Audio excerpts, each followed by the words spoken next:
கர்த்தருக்குள் பிரியமான திருச்சபையின் விசுவாசிகள் யாவருக்கும் ஆண்டவருடைய பரிசுத்த நாமத்தில் அன்பின் வாழ்த்துக்களை தெரிவித்துக் கொள்கிறோம். எங்களை உயிர்ப்பையும் அப்பொழுது உமது நாமத்தை தொழுது கொள்ளுவோம். சேனைகளின் தேவனாகிய கர்த்தாவே, எங்களை திருப்பிக் கொண்டு வாரும். உமது முகத்தை பிரகாசிக்க பண்ணும், அப்பொழுது ரட்சிக்கப்படுவோம். நாம் தேவனை நோக்கி பிரார்த்தனை செய்வோமாக. சகல துதிக்கும் ஸ்தோத்திரத்துக்கும் பாத்திரராயிருக்கிற எங்கள் அன்பின் பரம தகப்பனே, இந்த திவ்யமான ஓய்வு நாள் காலை வேளைக்காக நான் நன்றி செலுத்துகிறோம். தேவரே, நீர் உயிர்த்தெழுந்த ஆண்டவராக சதா காலங்களிலும் நீர் வீற்றிருக்கிறீர். உமது கிருபையினாலும் இரக்கத்தினாலும் உமது அடியார்களை நீர் கண்ணோக்கி பார்க்கிறீர். தேவரீர், உமது வல்லமையும் உமது கிருபையும் நிலை மாறாததாக இருக்கிறபடியினாலே நாங்கள் நன்றி செலுத்துகிறோம். இந்த நாட்களிலும் நாங்கள் உமக்கு முன்பாக மனத்தாழ்மையோடும் நன்றி அறிதலோடும் மனம் திரும்புதலோடும் உம்மிடத்திலே வர ஆவியானவரே எங்களை ஆட்கொள்ளும், எங்களை வழி நடத்தும்.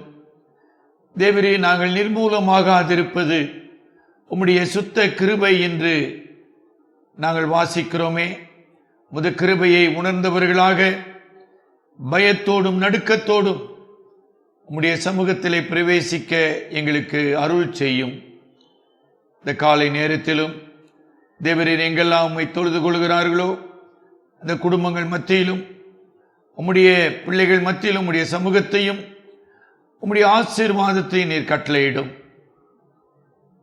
உம்முடைய ஆவியானவர் தாமே உம்முடைய சபையை பரிசுத்தப்படுத்தவும் பலப்படுத்தவும் உயிர்ப்பிக்கவும், தேவரீர் இந்த இக்கட்டான சூழ்நிலைகளிலும் நாங்கள் உம்முடைய சாட்சியின் ஸ்தம்பங்களாக, உமது கிருபையின் அடையாளங்களாக சமுதாயத்திலே வாழவும் செயல்படவும் எங்களை பலப்படுத்தும், வழி நடத்தும்.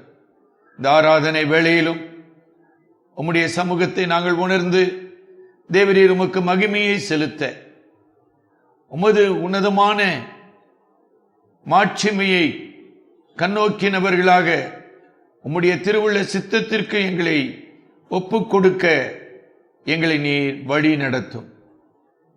இந்த நாளிலும் நீர் கொண்டு வந்திருக்கிற உமது ஊழியர் போதகர் விக்ரம் பிரான்சிஸ் ஐயாவுக்காகவும் நாங்கள் உமக்கு நன்றி செலுத்துகிறோம். தேவரீர், உமது அடியானை நீர் தாங்கி பயன்படுத்தி வருகிற தயவுக்காக நன்றி செலுத்துகிறோம். இந்த ஆராதனையையும் எங்கள் இதய தியானங்களையும் ஆவியானவரே நீர் பரிசுத்தப்படுத்தி நீர் எங்களை ஆசீர்வதியும். எங்கள் அருமை இரட்சகர் மூலம் ஜெபிக்கிறோம் பிதாவே, ஆமென்.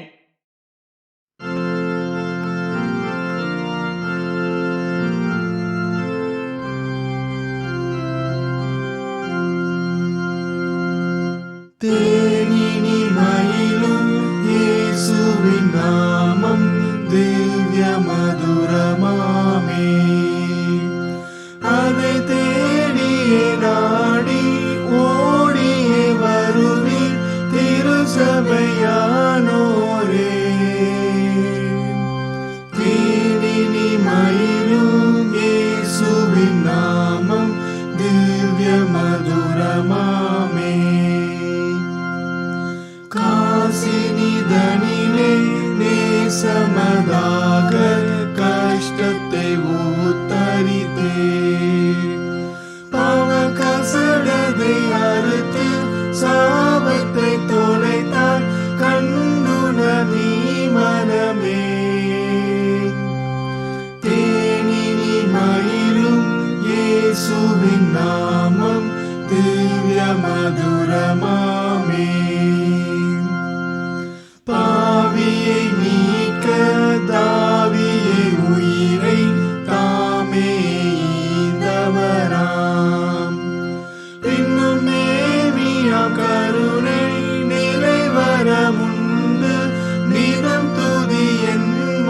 மனமே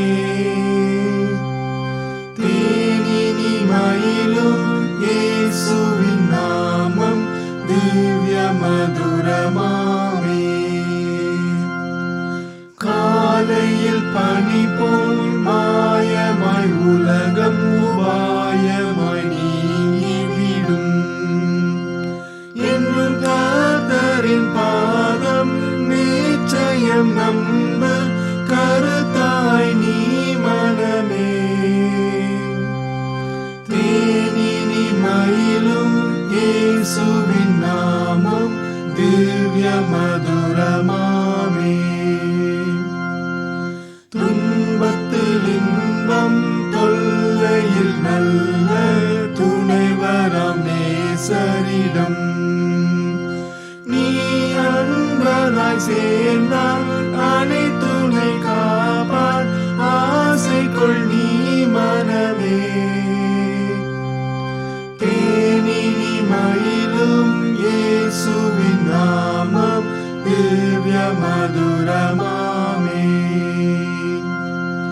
பூலோகத்தாரும் மேலோகத்தாரும் புகழ்ந்து போற்றும் நாமம் அதை பிடித்துக் கொண்டால் நான் பேரின்ப வாழ்வை பெறுவாய் நீ மனமே தேனினி மயிலும் இயேசுவின் நாமம் திவ்ய மதுரமாமே. இந்த காலை நேரத்திலும் நமக்கு தெரிந்து கொள்ளப்பட்ட சங்கீத பகுதியை நமது மத்தியில் இருக்கும் திரு ஜேக்கப் கிடியன் அவர்கள் வாசிக்குமாறு கேட்டுக்கொள்கிறேன். இந்த நாளின் செய்திக்கு ஆதாரமாய் வாசிக்க தெரிந்து கொள்ளப்பட்ட சங்கீத பகுதி சங்கீதம் 81 வசனங்கள் 1 முதல் 16 வசனங்களை நாம் வாசிக்க கேட்போம். சங்கீதம் 81 கித்தீத் என்னும் வாத்தியத்தில் வாசிக்கும்படி ராகத்தலைவனுக்கு ஒப்புவிக்கப்பட்ட ஆசாபின் சங்கீதம். நம்முடைய பலனாகிய தேவனை கம்பீரமாய் பாடி யாக்கோபின் தேவனை குறித்து ஆர்ப்பரியுங்கள். தம்புரு வாசித்து வீணையும் இனிய ஓசையான சுரமண்டலத்தையும் எடுத்து சங்கீதம் பாடுங்கள். மாத பிறப்பிலும் நியமித்த காலத்திலும் நம்முடைய பண்டிகை நாட்களிலும் எக்காலம் ஊதுங்கள். இது இஸ்ரவேலுக்கு பிரமாணமும் யாக்கோபின் தேவன் விதித்த நியாயமுமாய் இருக்கிறது. நாம் அறியாத மாஷியை கேட்ட எகிப்து தேசத்தை விட்டு புறப்படுகையில் இதை யோசேப்பிலே சாட்சியாக ஏற்படுத்தினார். அவன் தோளை சுமைக்கு விலக்கினேன், அவன் கைகள் கூடைக்கு நீங்களாக்கப்பட்டது. நெருக்கத்திலே நீ கூப்பிட்டாய், நான் உன்னை தப்புவித்தேன். இடிமுழக்கம் உண்டாகும் மறைவிடத்திலிருந்து உனக்கு உத்தரவு அருளினேன். மேரிபாவின் தண்ணீரிடத்தில் உன்னை சோதித்து அறிந்தேன். என் ஜனமே கேள், உனக்கு சாட்சியிட்டு சொல்லுவேன். இஸ்ரவேலே, நீ எனக்கு செவி கொடுத்தால் நலமாயிருக்கும். உனக்குள் வேறே தேவன் உண்டாயிருக்க வேண்டாம். அந்நிய தேவனை நீ நமஸ்கரிக்கவும் வேண்டாம். உன்னை எகிப்து தேசத்திலிருந்து புறப்பட பண்ணின உன் தேவனாகிய கர்த்தர் நானே. உன் வாயை விரிவாய் திற, நான் அதை நிரப்புவேன். என் ஜனமோ என் சத்தத்துக்கு செவி கொடுக்கவில்லை. இஸ்ரவேல் என்னை விரும்பவில்லை. ஆகையால் அவர்கள் இருதயத்தின் கடினத்திற்கு விட்டுவிட்டேன். தங்கள் யோசனைகள் படியே நடந்தார்கள்.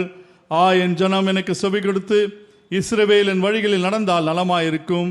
நான் சீக்கிரத்தில் அவர்கள் எதிராளிகளை தாழ்த்தி என் கையை அவர்கள் சத்துருக்களுக்கு விரோதமாக திருப்புவேன். அப்பொழுது கர்த்தரை பகைக்கிறவர்கள் அவருக்கு இச்சகம் பேசி அடங்குவார்கள். அவருடைய காலம் என்றென்றைக்கும் இருக்கும். உச்சிதமான கோதுமையினால் அவர்களை போஷிப்பார். கண்மலையின் தேனினால் உன்னை திருப்தியாக்குவேன் என்பதை வாசிக்க வேண்டிய வேத பகுதி வாசித்து நிறைவாயிற்று. தேவன் தாமே நம் நித்தியத்துக்கென்று பலிக்க பண்ணி காப்பாராக. ஆமேன். இந்த நாளின் தியான பகுதியாக தெரிந்து கொள்ளப்பட்ட வேத பாடத்தை நமது மத்தியில் இருக்கும் மூப்பர் சிமியோன் ஐயா அவர்கள் வாசிக்குமாறு கேட்டுக்கொள்கிறேன். தியானத்துக்கென்று வாசிக்க தெரிந்து கொண்ட வேத பகுதி பழைய ஏற்பாட்டிலே 2 ராஜாக்களின் புத்தகம் 8ஆம் அதிகாரம் வசனங்கள் 1 முதல் 6 முடிய. 2 ராஜாக்கள் 8ஆம் அதிகாரம் வசனங்கள் 1 முதல் 6 முடிய. எலிசா தான் உயிர் பெற்ற பிள்ளையின் தாயாகிய ஸ்திரியை நோக்கி, நீ உன் வீட்டாரோடு கூட எழுந்து புறப்பட்டு போய் எங்கேயாகிலும் சஞ்சரி, கர்த்தர் பஞ்சத்தை வருவிப்பார், அது 7 வருஷம் தேசத்தில் இருக்கும் என்று சொல்லி இருந்தான். அன்று ஸ்ரீ எழுந்து தேவனுடைய மனுஷன் சொன்ன வார்த்தையின்படி செய்து தன் வீட்டாரோடு கூட புறப்பட்டு பெலிஸ்தரின் தேசத்திலே போய் 7 வருஷம் சஞ்சரித்தாள். 7 வருஷம் சென்ற பின்பு அவள் பெலிஸ்தரின் தேசத்தை விட்டு திரும்ப வந்து தன் வீட்டுக்காகவும் தன் வயலுக்காகவும் ராஜாவினிடத்திலே முறையிடும்படி போனாள். அந்நேரத்தில் ராஜா தேவனுடைய மனுஷனின் வேலைக்காரனாய் இருந்த கேயாசுடனே பேசி, எலிசா செய்த அதிசயங்களெல்லாம் நீ எனக்கு விவரமாய் சொல் என்றான். செத்து போனவனை உயிர்ப்பித்தார் என்பதை அவன் ராஜாவுக்கு அறிவிக்கிற போது, இதோ அவன் உயிர்ப்பித்த பிள்ளையின் தாயாகிய அந்த ஸ்ரீ வந்து தன் வீட்டுக்காகவும் தன் வயலுக்காகவும் ராஜாவின் முறையிட்டாள். அப்பொழுது கேயாசி, ராஜாவாகிய என் ஆண்டவனே, இவள்தான் அந்த ஸ்ரீ, எலிசா உயிர்ப்பித்த இவருடைய குமாரன் இவன்தான் என்றான். ராஜா அந்த ஸ்ரீயை கேட்டதற்கு அவள் அதை அவனுக்கு விவரித்து சொன்னாள். அப்பொழுது ராஜா அவளுக்கு ஒரு பிரதானியை நியமித்து அவளுக்கு உண்டான எல்லாவற்றையும் அவள் தேசத்தை விட்டு போன நாள் முதல் இதுவரைக்கும் உண்டான அந்த வயலின் வருமானம் அனைத்தையும் அவளுக்கு கிடைக்கும்படி செய் என்றான் என்பதே. ஆமீன். பிரியமானவர்களே, இந்த நாளிலும் கர்த்தருடைய கிருபையினாலே பாதுகாக்கப்பட்டவர்களாக நாம் ஆராதித்து கொண்டிருக்கிறோம். ஆனால் அதே நேரத்திலே நம்முடைய சபையின் ஒரு சில குடும்பங்கள் பாதிக்கப்பட்டிருக்கிறதை கேள்விப்படுகிறோம். தேவன் அவர்களை இந்த பலவீன நாட்களிலும் அவர்களை பாதுகாத்து வருகிறார். அதற்காக கர்த்தருக்கு நன்றி செலுத்துகிறோம். குறிப்பாக இந்த நாளிலே மேல்மாநகர் சபையை சேர்ந்த நீண்ட நாள் உறுப்பினராக அந்த சபையின் மூப்பராக செயல்பட்ட திரு பழனிநாதன் அவர்கள் கடந்த வெள்ளிக்கிழமை அதிகாலை மறைந்து போனார். கர்த்தருக்குள் நித்திரையடைந்தார்.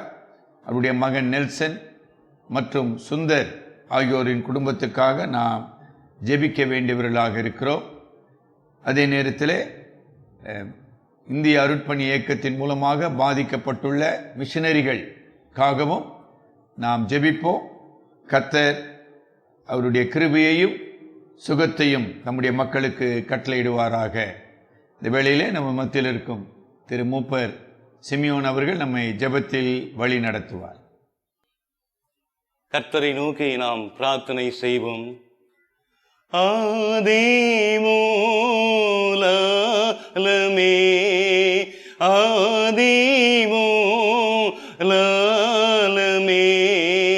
பாதுகா காலமே பாதுகா காலமே உனடிமைகள் படுத்துயர் அவதிகள் மேய்த்து நம்பி வந்தேனே நம்பி வந்தேனே செய்யானான் நம்பி வந்தேனே தேவிய சரணம் சரணம் சரணம் ஐயானான் நம்பி வந்தேனே. எங்களுக்கு அடைக்கலும் பலனும் அரணும் கோட்டையுமாய் இருக்கிற எங்கள் அன்பின் பரம தகப்பனே, நல்ல ஆண்டவரே, இந்த புதிய வாரத்தின் தலையான ஞாயிற்றுக்கிழமை முதல் நாளுக்காக இந்த காலை வேளையிலே கர்த்தரை நான் இக்காலத்திலும் ஸ்தோத்திரிப்பேன், அவர் துதி எப்பொழுதும் என் வாயில் இருக்கும் என்று சங்கீதக்காரனோடு கூட சேர்ந்து ஆண்டவர் நீர் எங்களுக்கு கொடுத்த இந்த புதிய வாரத்துக்காக ஸ்தோத்திர பலிகளை ஏறெடுக்கிறோம். தகப்பனே, கடந்த 6 நாட்களும் எங்களுடைய வாழ்க்கையில் நீர் செய்த எல்லா நன்மையான ஈவுகளுக்காக, நீர் எங்களுக்கு கொடுத்த ஜீவன் சுகம் பலனுக்காக நாங்கள் என்ன கைமாறு செலுத்துவோம் கர்த்தாவே. நாங்கள் அனைவரும் நினைத்து பார்க்கும்போது ஆண்டவரே, கடந்த 4 மாதங்களாக உலகத்தையே அச்சுறுத்திக் கொண்டிருக்கிற கொரோனா என்ற வைரஸ் கிருமியின் காலத்திலே தேவரீர் எங்களுக்கு எத்தனை நீர் பாதுகாப்பை கொடுத்திருக்கிறீர். நீர் எவ்வளவு அதிசயங்களை செய்திருக்கிறீர். எங்கள் உயிரை நீர் காத்திருக்கிறீர். ஆண்டவரே, கொள்ளை நோயினாலே அநேகர் மரித்து கொண்டிருக்கிறார்கள், மாண்டு கொண்டிருக்கிறார்கள், மறைந்து போய் கொண்டிருக்கிறார்கள்.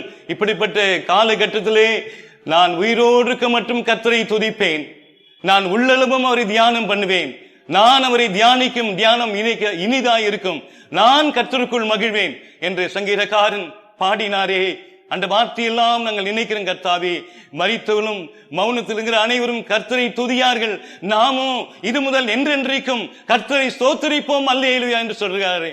அதே போல ஆண்டவரே, இந்த காலைவெளியிலே நாங்கள் ஆண்டவரே, என் ஆத்துமாவே கர்த்தரை ஸ்தோத்திரி என்று தாவீதோடு கூட எங்களுடைய ஆத்துமா உம்மை துதிக்கிறது, ஸ்தோத்திரிக்கிறது கர்த்தாவே. ஏனென்றால் நாங்கள் கடந்து வந்த நெருக்கடியான சூழ்நிலைகள், ஒருவேளை பழைய ஏற்பாட்டினுடைய சிறையிருப்பின் காலங்களைப் போல ஆண்டவரே, இப்படிப்பட்ட காலங்களை எங்கள் கடந்து கொண்டிருக்கிறபடினாலே நீர் எங்கள் பஞ்சத்திலும் வறுமையிலும் வறட்சியிலும் பொருளாதார குறைவுகளிலும் ஆண்டவர் நீர் அற்புதமாய் எங்களை தாங்கி நடத்தி எங்களுக்கு உணவு கொடுத்து உறைவிடம் கொடுத்து தங்குவதற்கு வீடு கொடுத்து ஆண்டவர் எங்களை கை தாங்கி நடத்தி கண்ணின் மணி போல காத்து வந்த எல்லா நேரங்களுக்காக எல்லா பாதைகளுக்காக நாங்கள் இந்த காலையிலே விசுவாசத்தோடு கூட உம்முடைய சமூகத்தில் வந்து நன்றி பலிகளை ஏறெடுக்கிறோம் தகப்பனே. தேவரே, தாம் இந்த அருமையான நேரத்தை நாங்கள் நினைக்கும் பொழுது ஆண்டவரே, இந்த ஜூலை மாதத்திலே கர்த்தாவே எத்தனையோ விதமான நன்மையான ஈவுகளை நாங்கள் கேட்காமலே எங்கள் தேவன் எங்களுக்கு அளித்து வருகிற கர்த்தாவே. எத்தனையோ மக்கள் ஆண்டவரே தங்களுடைய சபையின் திருச்சபையினுடைய விசுவாச குடும்பங்கள் ஆண்டு கர்த்தாவே வேலை இழந்திருக்கிறார்கள்.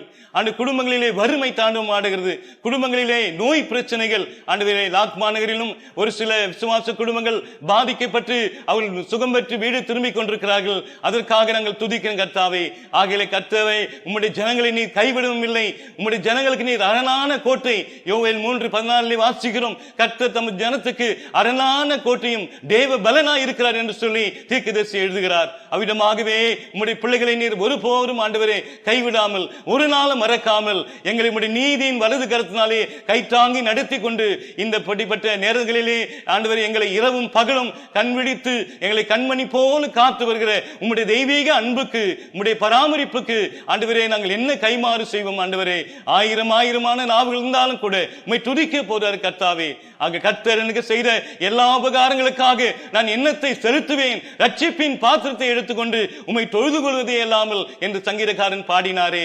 ஆம் தகப்பனே, நாங்கள் அனைவரும் நாங்கள் உமக்கு முன்பதாக கடனாளிகளாக இருக்கும் கர்த்தாவே. அதுக்காக நாங்கள் உம்மை துதிக்கும் கர்த்தாவே. இந்த நாளிலே மேல்மான் சபையிலே ஆண்டு கர்த்தாவே கடந்த வாரம் ஆண்டு மரித்த அருமையான பழனிநாதனுடைய குடும்பத்துக்காய் ஜெபிக்கிறோம் கர்த்தாவே. திருச்செந்தூருடைய மூத்த விசுவாசி ஆண்டவரே, கடந்த நாளிலே அவர் ஆண்டு மரித்து போனார். அவருடைய குடும்பத்தாருக்காக, அவருடைய மகன் மூத்த மகன் நெல்சனுக்காக, ஆண்டு சுந்தருக்காக, நகோமிக்காக ஜெபிக்கிறோம் கர்த்தாவே. அந்த பிள்ளைகளுக்கு ஆண்டவரே நீர் இப்பொழுது தகப்பனாக இருந்து நீதாமே அவர்களுக்கு தாயாக இருந்து ஆண்டவரே நீர் அவர்களை தேற்ற வேண்டும் என்று ஆற்ற வேண்டும் என்று என் ஜனங்களை ஆற்றுங்கள் தேற்றுங்கள் என்று சொல்லப்பட்ட வார்த்தையின்படி நாங்கள் அவர்களை ஜெபத்தினாலே நினைவு கூறும் கர்த்தாவே. தகப்பன் மரித்து போனார், ஆண்டு தாய் இல்லை என்று கலங்காதபடி, தகப்பனும் தாயும் இல்லாமல் போனாலும் கர்த்தருடைய பாதமே தஞ்சம் என்று உம்முடைய பாதத்தை பற்றி பிடித்துக் கொண்ட மரியாதை போல அந்த நல்ல பங்கை ஆண்டவரே கர்த்தாவே தம்பி இல்லாமல் போனாலும் ஆண்டவரே கர்த்தாவே மரியாள் ஆண்டவருடைய பாதத்திலே அமர்ந்து நல்ல பங்கை பெற்றது போல இந்த அருமையான குடும்பத்தார் உம்முடைய சமூகத்திலே உம்முடைய பிரசன்னத்திலே நல்ல பங்கை பெற்றுக்கொண்டு தொடர்ந்து அந்த விசுவாசத்திலே அந்த திருச்சபைக்கு ஆண்டவரே அந்த பிள்ளைகளுடைய உழைப்பினாலே அந்த திருச்சபை வளர்க்க நாங்கள் ஜெபிக்கிறோம் ஆண்டவரே. இந்த துயர நாட்களிலே அந்த பிள்ளைகள் துக்கத்திலே மூழ்கி போகாதபடி கர்த்தாவே, இப்படிப்பட்ட துக்க நாட்கள் துயர நாட்களை நீ லகுவாய் மாற்றியவர்களை ஆண்டு கர்த்தாவே நீதிமான் எடுத்துக் கொள்ளப்படுகிறான் என்று நாங்கள் வாசிக்கிறோமே. புத்திமான்கள் எடுத்துக் கொள்ளப்படுகிறார்கள், நேர்மையாய் நடந்தவர்கள் தங்கள் படுக்கையிலே இளைப்பார்கள் என்று சொல்லி இப்படிப்பட்ட ஆறுதலான வசனங்களை நினைத்துக் கொண்டவர்களாக தங்களுடைய காலங்களை கழிக்க நீர் அந்த அருமையான வீட்டாருக்கு அந்த பகுதி விசுவாசிகளுக்கு நீர் அனுக்கிரம் பண்ணி அனுகூலமாய் இருக்க நாங்கள் மன்றாடுகிறோம். ஆண்டவர் கர்த்தாவே, இன்னுமாக ஆண்டவரே எங்களுடைய இந்திய அருட்பணி இயக்கத்தை சார்ந்த மிஷனரிமார்களுக்காக ஜெபிக்கிறோம். ஆண்டவர் கர்த்தாவே, இந்த ஊழியத்தின் பாதையிலே இப்படிப்பட்ட நேரங்களிலே ஆண்டவர் கர்த்தாவே அநேகருக்கு அவர்கள் தங்களுடைய குடும்பங்களை நடத்த முடியாத ஒரு சூழ்நிலை இருக்கலாம். ஆனால் கர்த்தாவே நீதாமே அந்த ஊழியர்களை ஆண்டவரே ஆதரிக்கும்படியாய் அரவணைக்கும்படியாய் எலியாவின் தேவன் அவர்களை போஷிக்கும்படியாய் ஊழியக்காரர்களுடைய சுகத்தை விரும்புகிற கர்த்தர் அல்லவா நீர் ஆண்டவரே. எல்லா மிஷனரி ஸ்தாபனங்கள் சங்கங்களுக்காக ஜெபிக்கிறோம் ஆண்டவரே. இந்தியாவிலே ஆண்டவரே உடைய திருநாமம் மகிமைப்படாமல் ஆண்டவரே தோற்றுவிக்க முடியாமல் பல இடுக்கண்களை இடையூறுகளை ஆண்டவரே எங்களுடைய இந்திய அரசாங்கம் கொடுத்தாலும் ஆண்டவரே நாங்கள் சோர்ந்து போகாமல் நாங்கள் தூண்டு போகாமல் நாங்கள் இருக்கும் இடங்களிலே ஆண்டவரே உம்மை நோக்கி ஜெபித்து ஆண்டு சீக்கிரமாய் நாங்கள் ஆண்டு விடுதலை பெற்றுக்கொள்ள சிறையிருப்பின் காலத்தை மாற்றி அமைக்க நாங்கள் உம்முடைய பாதத்தில் வந்து கெஞ்சுகிறோம் கர்த்தாவே. மீண்டுமாக திருச்சபைகள் அடுத்து வருகிற மாதங்களிலே திறக்கும்படியாய் ஆண்டவரே கர்த்தாவே அரசாங்கம் அனுமதி கொடுக்கும்படியாய் நீ அரசாங்கத்தின் உள்ளத்திலே பேசும்படியாய் ஜெபிக்கும் கர்த்தாவே. தேவரே, எங்களுக்கு நீ கொடுத்த நல்ல மழைக்காக நாங்கள் துதிக்கிறோம் கர்த்தாவே. இந்த நாளிலும் எங்களுடைய சபை ஆண்டவரே கர்த்தா மூப்பர்களுக்காய் ஜெபிக்கிறோம், போதகருக்காய் ஜெபிக்கிறோம், விசுவாசிகளுக்காய் ஜெபிக்கிறோம், வாலிப தம்பி தங்கச்சிமார்களுக்காய் ஜெபிக்கிறோம். ஆண்டு கர்த்தாவே, எத்தனையோ மக்கள் ஆண்டவரே இப்படிப்பட்ட நிலைமையிலே அவர்கள் தங்களுடைய வாழ்நாட்களை நினைத்து துக்கப்படாதபடி துயரப்படாதபடி சஞ்சலங்களை தவிப்புகளை நீக்கி போட்டு கர்த்தரால் மீட்கப்பட்டவர்கள் திரும்பி ஆனந்த களிப்புடன் சீயோனுக்கு வருவார்கள். நித்திய மகிழ்ச்சி அவர்கள் தலைமையில் இருக்கும். சஞ்சலமும் தவிப்பும் ஓடி போகும் என்று நாங்கள் வாசிக்கிறோமே, அப்படியாய் சஞ்சலங்களும் தவிப்பும் ஓடி பக்கதாக சீயோனுக்கு வரும்படியாய் நீ கொண்டு வந்து சேர்க்க நாங்கள் ஜெபிக்கிறோம் கர்த்தாவே. இந்த நேரத்தில் ஆண்டவரே காலையிலே உம்முடைய வசனத்தை எங்களோடு கூட போதிக்க பகிர்ந்து கொண்டு வந்திருக்கிற நம்முடைய தாசனுக்காய் ஜெபிக்கிறோம். அன்று பழைய ஏற்பாட்டின் மூலமாக நாங்கள் படிக்கின்ற பாடங்களிலே எங்களுக்கு வருகின்ற செய்திகள் ஒருவேளை எங்களுடைய வாழ்க்கையை நாங்கள் ஆராய்ந்து பார்த்து மனம் திரும்பக்கூடிய செய்தியாய், விட்டுவிட வேண்டிய செய்தியாய், எச்சரிப்பின் செய்தியாய், ஆண்டை உற்சாகத்தை கொடுக்கிற செய்தியாய், ஆண்டை எங்களை நம்பிக்கையின் செய்தியாய், விசுவாசத்தை பலப்படுத்த செய்தியாய் இருக்க முடிய தாசனுடைய வார்த்தைகளை நீர் ஆசீர்வதிக்கும்படியாய் நாங்கள் மன்றாடுகிறோம் கர்த்தாவே.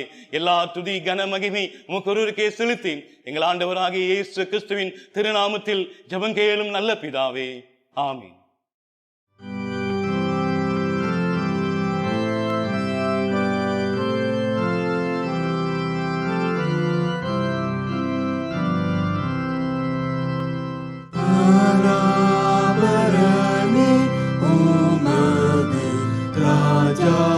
ராஜாசனத்தின் அண்டைக்கு பணிந்து தாழ்மையாய் வரும் இப்பாவியை தள்ளாதேயும்.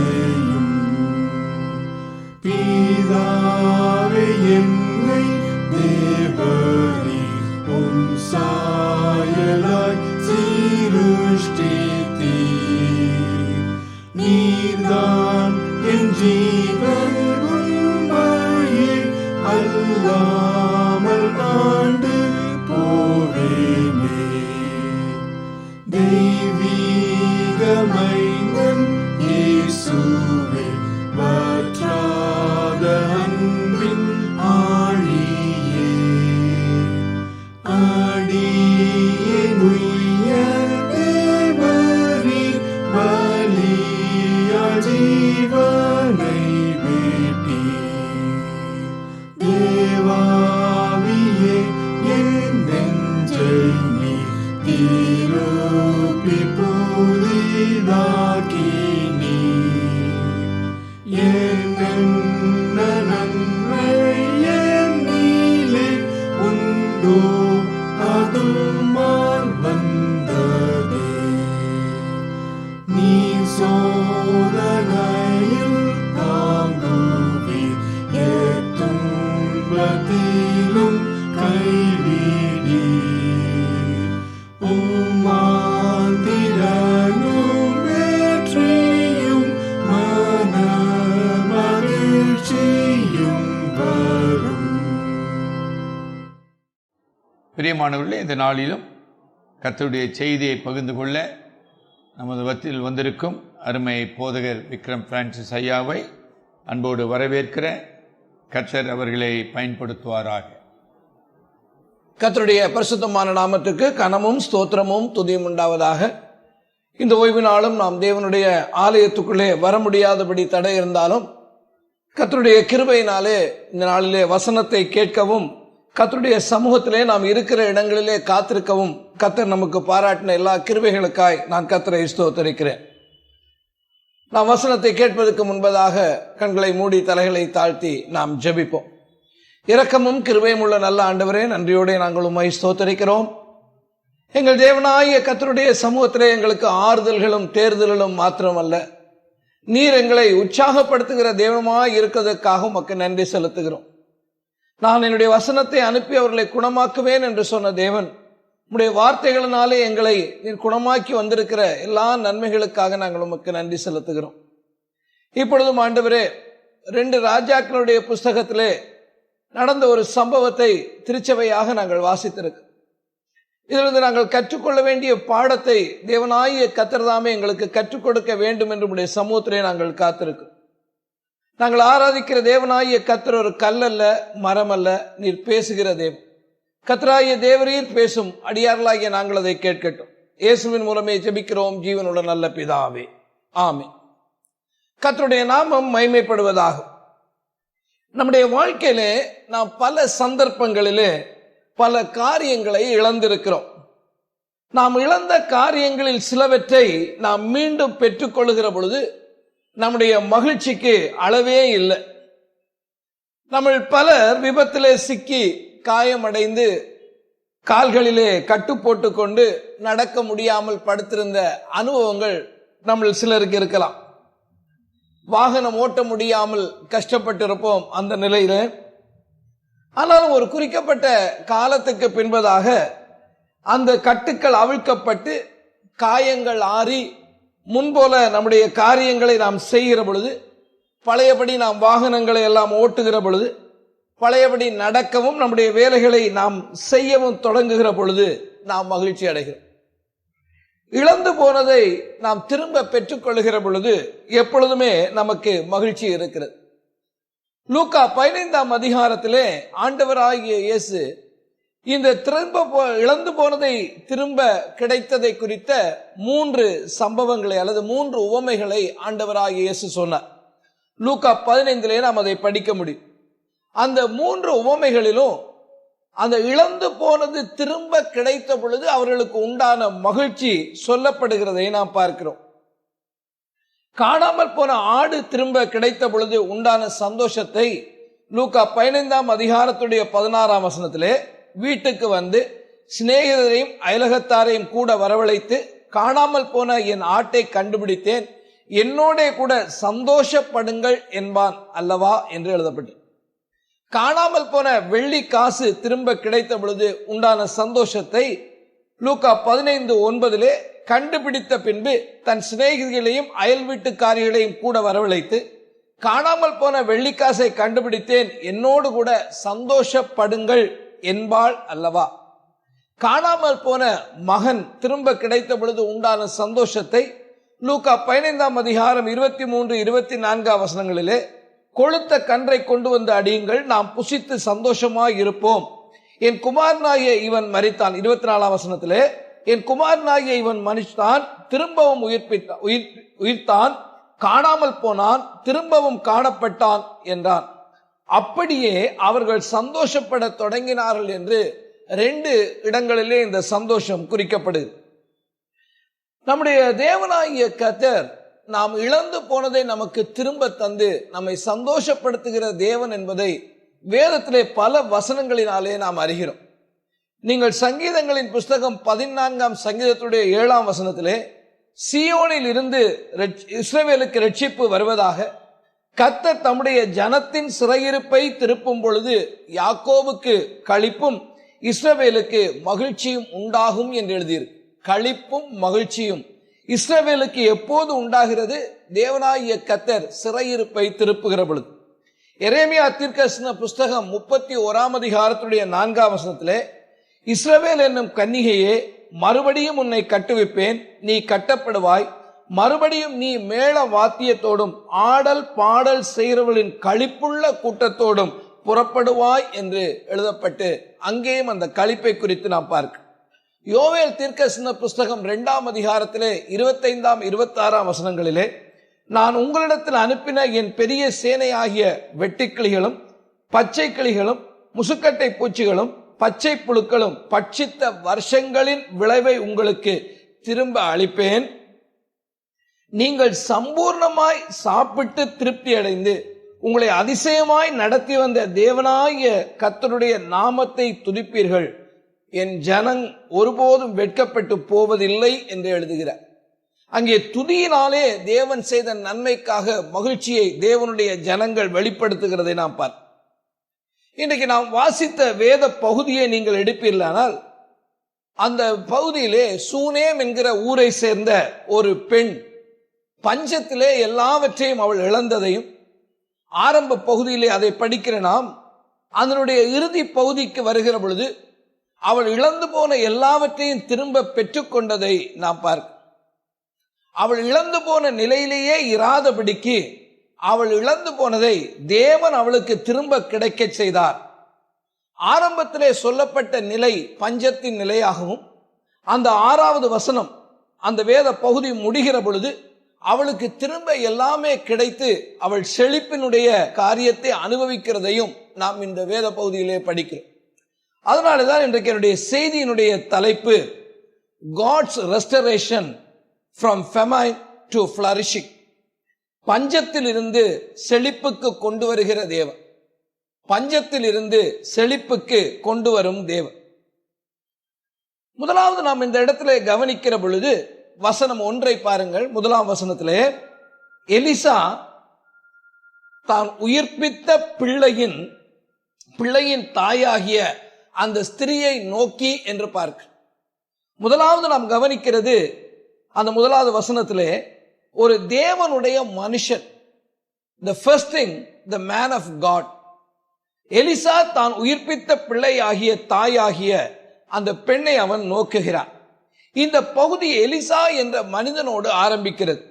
இதிலே சொல்லப்படுத்த இந்த பிள்ளையை உயிர்ப்பித்த நிகழ்ச்சியானது 2 ராஜாக்களின் புஸ்தகம் 4ஆம் அதிகாரம் 32 முதல் 35 வரை உள்ள வசனங்களிலே சொல்லப்படுகிறது.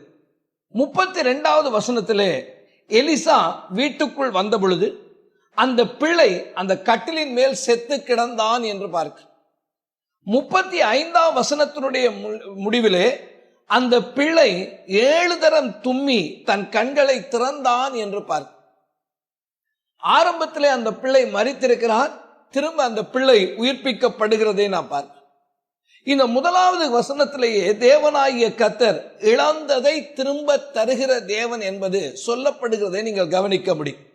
எலிசா தான் உயிர்ப்பித்த பிள்ளையின் தாயாகிய இறந்து போன அந்த பிள்ளையினுடைய உயிர்ப்பிப்பு திரும்ப அந்த தாய்க்கு அந்த பிள்ளை கிடைத்த நிகழ்ச்சி இங்கே சொல்லப்படுது. இந்த சம்பவத்தை நீங்கள் வாசிப்பீர்களானால் தேவனாகிய கர்த்தர் இந்த இழந்து போன பிள்ளையை உயிர்ப்பிப்பதற்கு ஒரு தேவனுடைய மனுஷனை பயன்படுத்தினதை நாம் பார்க்கிறோம். 2 ராஜாக்களினுடைய புஸ்தகம் 4ஆம் அதிகாரத்தில் இருந்துதான் எலிசா தேவனுடைய மனுஷன் என்ற பெயராலே அடையாளப்படுத்தப்படுகிறார். நீங்க 4ஆம் அதிகாரத்தினுடைய முதல் 7 வசனங்களை கவனிக்கிற பொழுது அங்கே ஒரு தீர்க்கதரிசி இருக்கிறார். அந்த தீர்க்கதரிசி கடன் வாங்கிவிட்டு இறந்து போகிறார். அந்த கடன் கொடுத்தவர்கள் அவனுக்கு இருந்த 2 குமாரர்களையும் அடிமைகள் ஆக்கிக் கொள்ள வருகிற பொழுது அந்த தீர்க்கதரிசியினுடைய மனைவி எலிசாவிடத்திலே வந்து என்னுடைய காரியம் இப்படி இருக்கிறது என்று அவன் முறையிடுகிறான். முறையிட பொழுது அந்த எலிசாவிடத்திலே உன்னிடத்தில் என்ன இருக்கிறது என்று கேட்ட பொழுது அவிடத்திலே 1 குடம் எண்ணெய் இருந்தது என்று அவள் சொன்ன பொழுது அந்த எண்ணெயை பெருக பண்ணி ஒரு அற்புதத்தை தேவனுடைய வார்த்தையின்படியே அந்த தேவனுடைய மனுஷன் நடத்தினான். வீட்டிலே உள்ள பாத்திரங்கள் எல்லாவற்றிலும் எண்ணெய் நிறைந்ததற்கு பின்பதாக இந்த பெண்ணானவள் எலிசாவுக்கு அதை அறிவிக்க வருகிறார். அந்த இடத்திலே தான் முதல் முறையாக தேவனுடைய மனுஷன் என்ற வார்த்தை எலிசாவுக்கு பயன்படுத்தப்படுகிறது. 2 ராஜாக்கள் 4ஆம் அதிகாரத்துடைய 7ஆம் வசனத்திலே அவள் போய் தேவனுடைய மனுஷனுக்கு அதை அறிவித்தாள் என்று வாசி. இங்கேயும் கூட ஒரு விதவையினுடைய வாழ்க்கை முடிந்து போகிற நிலையிலே தேவன் அந்த வாழ்க்கையை அவளுக்கு திரும்ப கொடுத்ததை நாம் பார்க்கிறோம். 2 ராஜாக்களின் புஸ்தகம் 4ஆம் அதிகாரத்துடைய 8ஆம் வசனத்திலே 1ஆம் வசனத்திலே குறிக்கப்பட்ட, நாம் இன்றைக்கு வாசித்த அந்த வேத பகுதியிலே குறிக்கப்பட்ட அந்த பெண்ணை அறிமுகப்படுத்துகிறார். 2 ராஜாக்கள் 4:8 பாருங்க. பின்பு ஒரு நாள் எலிசா சூனேமுக்கு போயிருக்கும் போது அங்கே கனம் பொருந்திய ஒரு ஸ்திரீ அவனை போஜனம் பண்ண வருந்தி கேட்டுக்கொண்டாள். அப்படியே அவன் பயணப்பட்டு வருகிற பொழுதெல்லாம் போஜனம் பண்ணும்படி அங்கே வந்து தங்குவான் என்று வாசி. சாமுவேல் தீர்க்கதரிசியின் காலத்திலே சாமுவேல் எப்படி இஸ்ரவேலுக்கெல்லாம் தீர்க்கதரிசியாக இருந்த பொழுது அவர் தேசத்தை சுற்றி வந்து ஊழியம் செய்ததை போல எலிசாவும் இஸ்ரவேலின் வடபகுதியிலே சுற்றி வந்து ஊழியம் செய்த பொழுது சூனேம் என்ற ஊருக்கு வருகிறார். அவனை இன்று எங்கள் வீட்டிலே சாப்பிட வாருங்கள் என்று அந்த ஊரிலே இருக்கிற கனம் பொருந்தின ஒரு பெண் வருந்தி அழைக்கிறார். அங்கே ஒரு முறை சாப்பிட்டது மாத்திரமல்ல, எப்பொழுதெல்லாம் அந்த ஊருக்கு வருகிறாரோ, சுனேமுக்கு வருகிற பொழுதெல்லாம் அங்கே அவர் சாப்பிடுகிறார், சற்று இளைப்பாறவும் செய்கிறார். சில நாட்கள் கழித்து அவனை குறித்தும் அவனுடைய ஊழியங்களை குறித்தும் இந்த பெண்ணானவள் அறிகிற பொழுது அவளுக்குள்ளே ஒரு அபிப்பிராயம் உருவாகிறது. அந்த அபிப்பிராயத்தை தன்னுடைய கணவனிடத்திலே அவள் தெரிவிக்கிறார். 2 ராஜாக்கள் 4ஆம் அதிகாரத்துடைய 9ஆம் வசனத்திலே அவள் தன் புருஷனை நோக்கி, இதோ நம்மிடத்தில் எப்பொழுதும் வந்து போகிற தேவனுடைய மனுஷனாகிய இவர் பரிசுத்தவான் என்று காண்கிறேன் என்று சொல். இந்த வார்த்தையை நீங்கள் ஆங்கிலத்திலே விசேஷமாக கிங்ஸ் ஜேம்ஸ் வெர்ஷனிலே படிக்கிற பொழுது, I perceive that this is an holy man of God. இன்னொரு வார்த்தையிலே சொன்னால், I distinguish that this man is a holy man of God. வேறு பிரித்து அறிகிறார். ஒரு மனிதனை இவன் தேவனுடைய மனிதன் என்று அவள் வேறு பிரித்து அறிகிறாள். எப்படி அவள் வேறு பிரித்து அறிகிறாள்? யாரோ சொன்னதை கேட்டு அல்ல. அவன் வருகிறான், அவளுடைய வீட்டிலே தங்குகிறான், அந்த ஊரிலே அவன் ஊழியம் செய்கிறான், அந்த ஊரிலே கர்த்தருடைய வார்த்தையை கொடுக்கிறான். இதையெல்லாம் பார்த்து, அவனுடைய நடக்கையை பார்த்து, அவனுடைய ஊழியத்தை பார்த்து, அவன் செயல்படுகிற விதங்களை பார்த்து இந்த பெண் அவனை தேவனுடைய மனுஷன் என்று அறிகிறான். இன்னைக்கு நம்முடைய காலம் எப்படி இருக்குன்னு கேட்டா, தேவனுடைய மனுஷர்களை டிவியில பார்த்து அறிகிறாங்க. டிவியில அவங்க கொடுக்கிற பிரசங்கமும், டிவியில அவங்களை குறித்து 4 பேர் பாடுகிற புகழையும் வச்சுக்கிட்டு ஒருத்தரை தேவனுடைய மனுஷன் அடையாளப்படுத்துறாங்க. ஆனா அன்றைக்கு அப்படி இல்லை. அந்த மனுஷனோடு, எலிசா என்கிற தேவனுடைய மனுஷனை இந்த பெண் எப்படி தேவனுடைய மனுஷன் என்று அறிந்தாள் என்று கேட்டால், அவனுடைய பார்க்கிறார். ஹிஸ் ஆக்டிவிட்டி எப்படி இருக்கு, அந்த வீட்டில் வந்து தங்குறான், அவனுடைய வார்த்தை எப்படி இருக்கு, அவனுடைய நடத்தை எப்படி இருக்கு, அவன் அந்த சூனேம் ஊர்ல நியாயம் விசாரிக்கிறான், ஊழியம் செய்கிறான், தீர்க்கதரிசனம் சொல்றானே, அது எல்லாம் எப்படி இருக்கு என்று பார்த்து தான் அவனுக்கு தேவனுடைய மனுஷன் என்ற ஒரு பெயரை அவள் கொடுக்கிறாள். அப்ப இந்த பேர்ல இப்ப அந்த சூனேமியாள் என்ற பெயர் பின்பதாக வருகிறதுனாலே இனிமேல் நாம் அதை பெண் என்று, அவளை பெண், இந்த பெண் என்று சொல்லாமல் சூனேமியாள் என்று அழைப்போம். அப்ப சூனேமியாள் இவன் எலிசா என்று தேவனுடைய மனுஷன் என்று அறிந்ததற்கு பின்பதாக அவனை அவள் கனப்படுத்துகிறாள். எப்படி அவள் கனப்படுத்துகிறாள்? அவள் 2 ராஜாக்களின் புஸ்தகம் 4ஆம் அதிகாரத்துடைய 10ஆம் வசனத்திலே, நாம் மெத்தையின் மேல் ஒரு சிறிய அறை வீட்டை கட்டி அதிலே அவருக்கு ஒரு கட்டிலையும் மேஜையும் நாற்காலியையும் குத்துவிளக்கை வைப்போம், அவர் நம்மிடத்திலே வரும் பொழுது அங்கே தங்கலாம் என்றாள். வெறும் வார்த்தைகளினால் அவள் கனம் பண்ணல. ஓ, நீங்க தேவனுடைய மனுஷன் சார், ரொம்ப நல்ல சார், நீங்க நல்ல ஊழியங்கள்லாம் செய்றீங்க ஐயா, ரொம்ப வாழ்த்துக்கள் ஐயா அப்படின்னு வாயினால் அவள் சொல்லவில்லை. அவளால முடிந்த கனத்தை எப்படி செய்கிறாள் என்று கேட்டா, இவர் தங்குவதற்கு ஒரு வசதியான இடம், அவனுக்கு சில சௌகரியங்கள், அதையெல்லாம் அவள் செய்து கொடுக்கிறாள். அவள் கனம் பொருந்திய ஸ்திரியாக அந்த ஊர்ல இருக்கிறாள், இன்னொருத்தனை கனம் பண்ண அறிந்தவளா இருக்கிறாள். இன்னைக்கு நம்முடைய கிறிஸ்தவ வட்டாரத்தில் பல கனம் பொருந்தியவர்களுக்கு மற்றவர்களை கனப்படுத்த தெரிகிறது இல்லை. பல கனம் பொருந்தின மக்களுக்கு ஊழியக்காரர்களை கனம் பண்ண தெரிகிறது இல்லை. இன்னைக்கு எல்லாருமே எல்லாமும் தேவன் நன்மை செய்வார் என்று எதிர்பார்க்கிறோமே, இந்த நன்மை செய்கிற தேவன் யாருக்கு இந்த நன்மையை செய்தார், அந்த குணாதிசயங்கள் நமக்குள்ள உருவாக வேண்டும் என்பதை நாம உணரணும். இந்த பெண்ணை குறித்து ஏதோ சாதாரணமான பெண் என்று சொல்லல, அவள் கனம் பொருந்திய பெண், அவள் நன்றாய் வாழ்ந்து கொண்டிருக்கிற பெண். ஒரு ஊழியக்காரனை தேவனுடைய மனுஷன் என்று அறிந்த பொழுது அந்த தேவனுடைய மனுஷனை அவள் கனம் பண்ணு. வெறும் வார்த்தைகளாலே கனம் பண்ணாதபடி தான் என்ன செய்ய வேண்டுமோ அதை அவளுக்கு செய்கிறதை நான் பார்க்கிறேன். அவ முதலாவது நாம் பார்க்கிறது தேவனுடைய மனுஷனுக்கு கொடுக்கப்பட்ட கனத்தை குறித்து பார்க்க. 2வதாக திரும்பவும் நாம் அந்த 1ஆம் வசனத்தை படிப்போமானால், எலிசா தான் உயிர்ப்பித்த பிள்ளையின் தாயாகிய ஸ்திரீயை நோக்கி, நீ உன் வீட்டாரோடும் கூட எழுந்து புறப்பட்டு போய் எங்கேயாயிலும் சங்கரி, கர்த்தர் பஞ்சத்தை வருவிப்பார், அது 7 வருஷம் தேசத்தில் இருக்கும் என்று சொல்லி இருந்தான். இரண்டாவது நாம் கவனிக்கிறது என்ன? முதலாவது the man of God பார்த்தோம். இரண்டாவதாக the word of God, கர்த்தருடைய வார்த்தை. தேவனுடைய மனுஷன் என்று அழைக்கப்படுகிறவனுடைய முக்கியமான பணி என்ன? அவன் முக்கியமாய் செய்ய வேண்டிய வேலை என்ன? தேவனாகிய கர்த்தர் தனக்கு கொடுக்கிற வார்த்தையை ஜனங்களிடத்திலே கொண்டு போய் சேர்க்க வேண்டியதுதான் அவனுடைய. அந்த வார்த்தையை யாருக்கு கொண்டு போய் சொல்ல போகிறானோ அவர்களுக்கு அந்த வார்த்தை பிரியமாய் இருக்கலாம், பிரியம் இல்லாததாக இருக்கலாம், இதமானதாக இருக்கலாம், அல்லது இதமாய் இல்லாமல் இருக்கலாம். கடினமான வார்த்தையாக அது இருக்கக்கூடியதாக கூட இருக்கலாம். அது ஆசீர்வாதமான வார்த்தையாக கூட இருக்கலாம், ஒருவேளை சாபத்தின் வார்த்தையாக கூட இருக்கலாம்.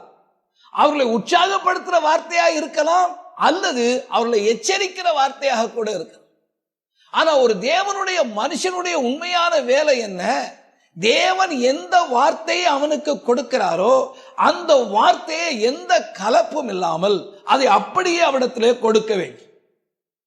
இந்த எலிசா என்கிற இந்த மனுஷனை நீங்கள் கவனிக்கிற பொழுது சூனேமியாளிடத்திலே வந்து சொல்லுகிற கர்த்தருடைய வார்த்தை உன்னை கர்த்தர் மென்மேலும் ஆசீர்வதிப்பார் என்ற வார்த்தை அல்ல.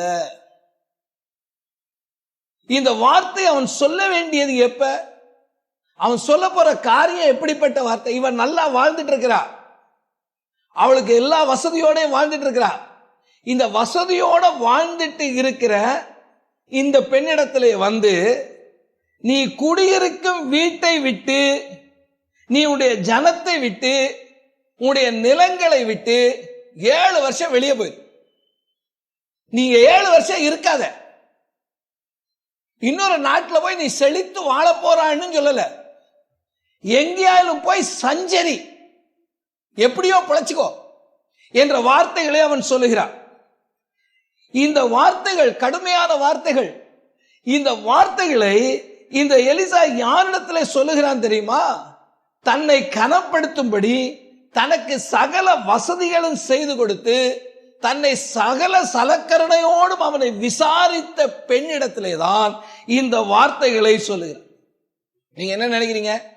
எலிசாவுக்கு இந்த வார்த்தைகளை சொல்லுவது இலகுவாக இருந்திருக்காது. He would have struggled in his mind.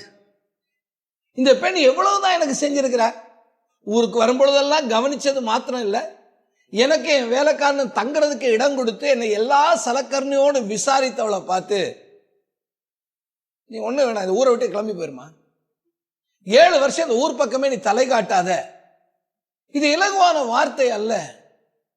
ஆனால் தேவனுடைய மனிதனுடைய வேலை என்னன்னு கேட்டா, தேவன் எந்த வார்த்தையை சொல்லுகிறாரோ அந்த வார்த்தையை சொல்.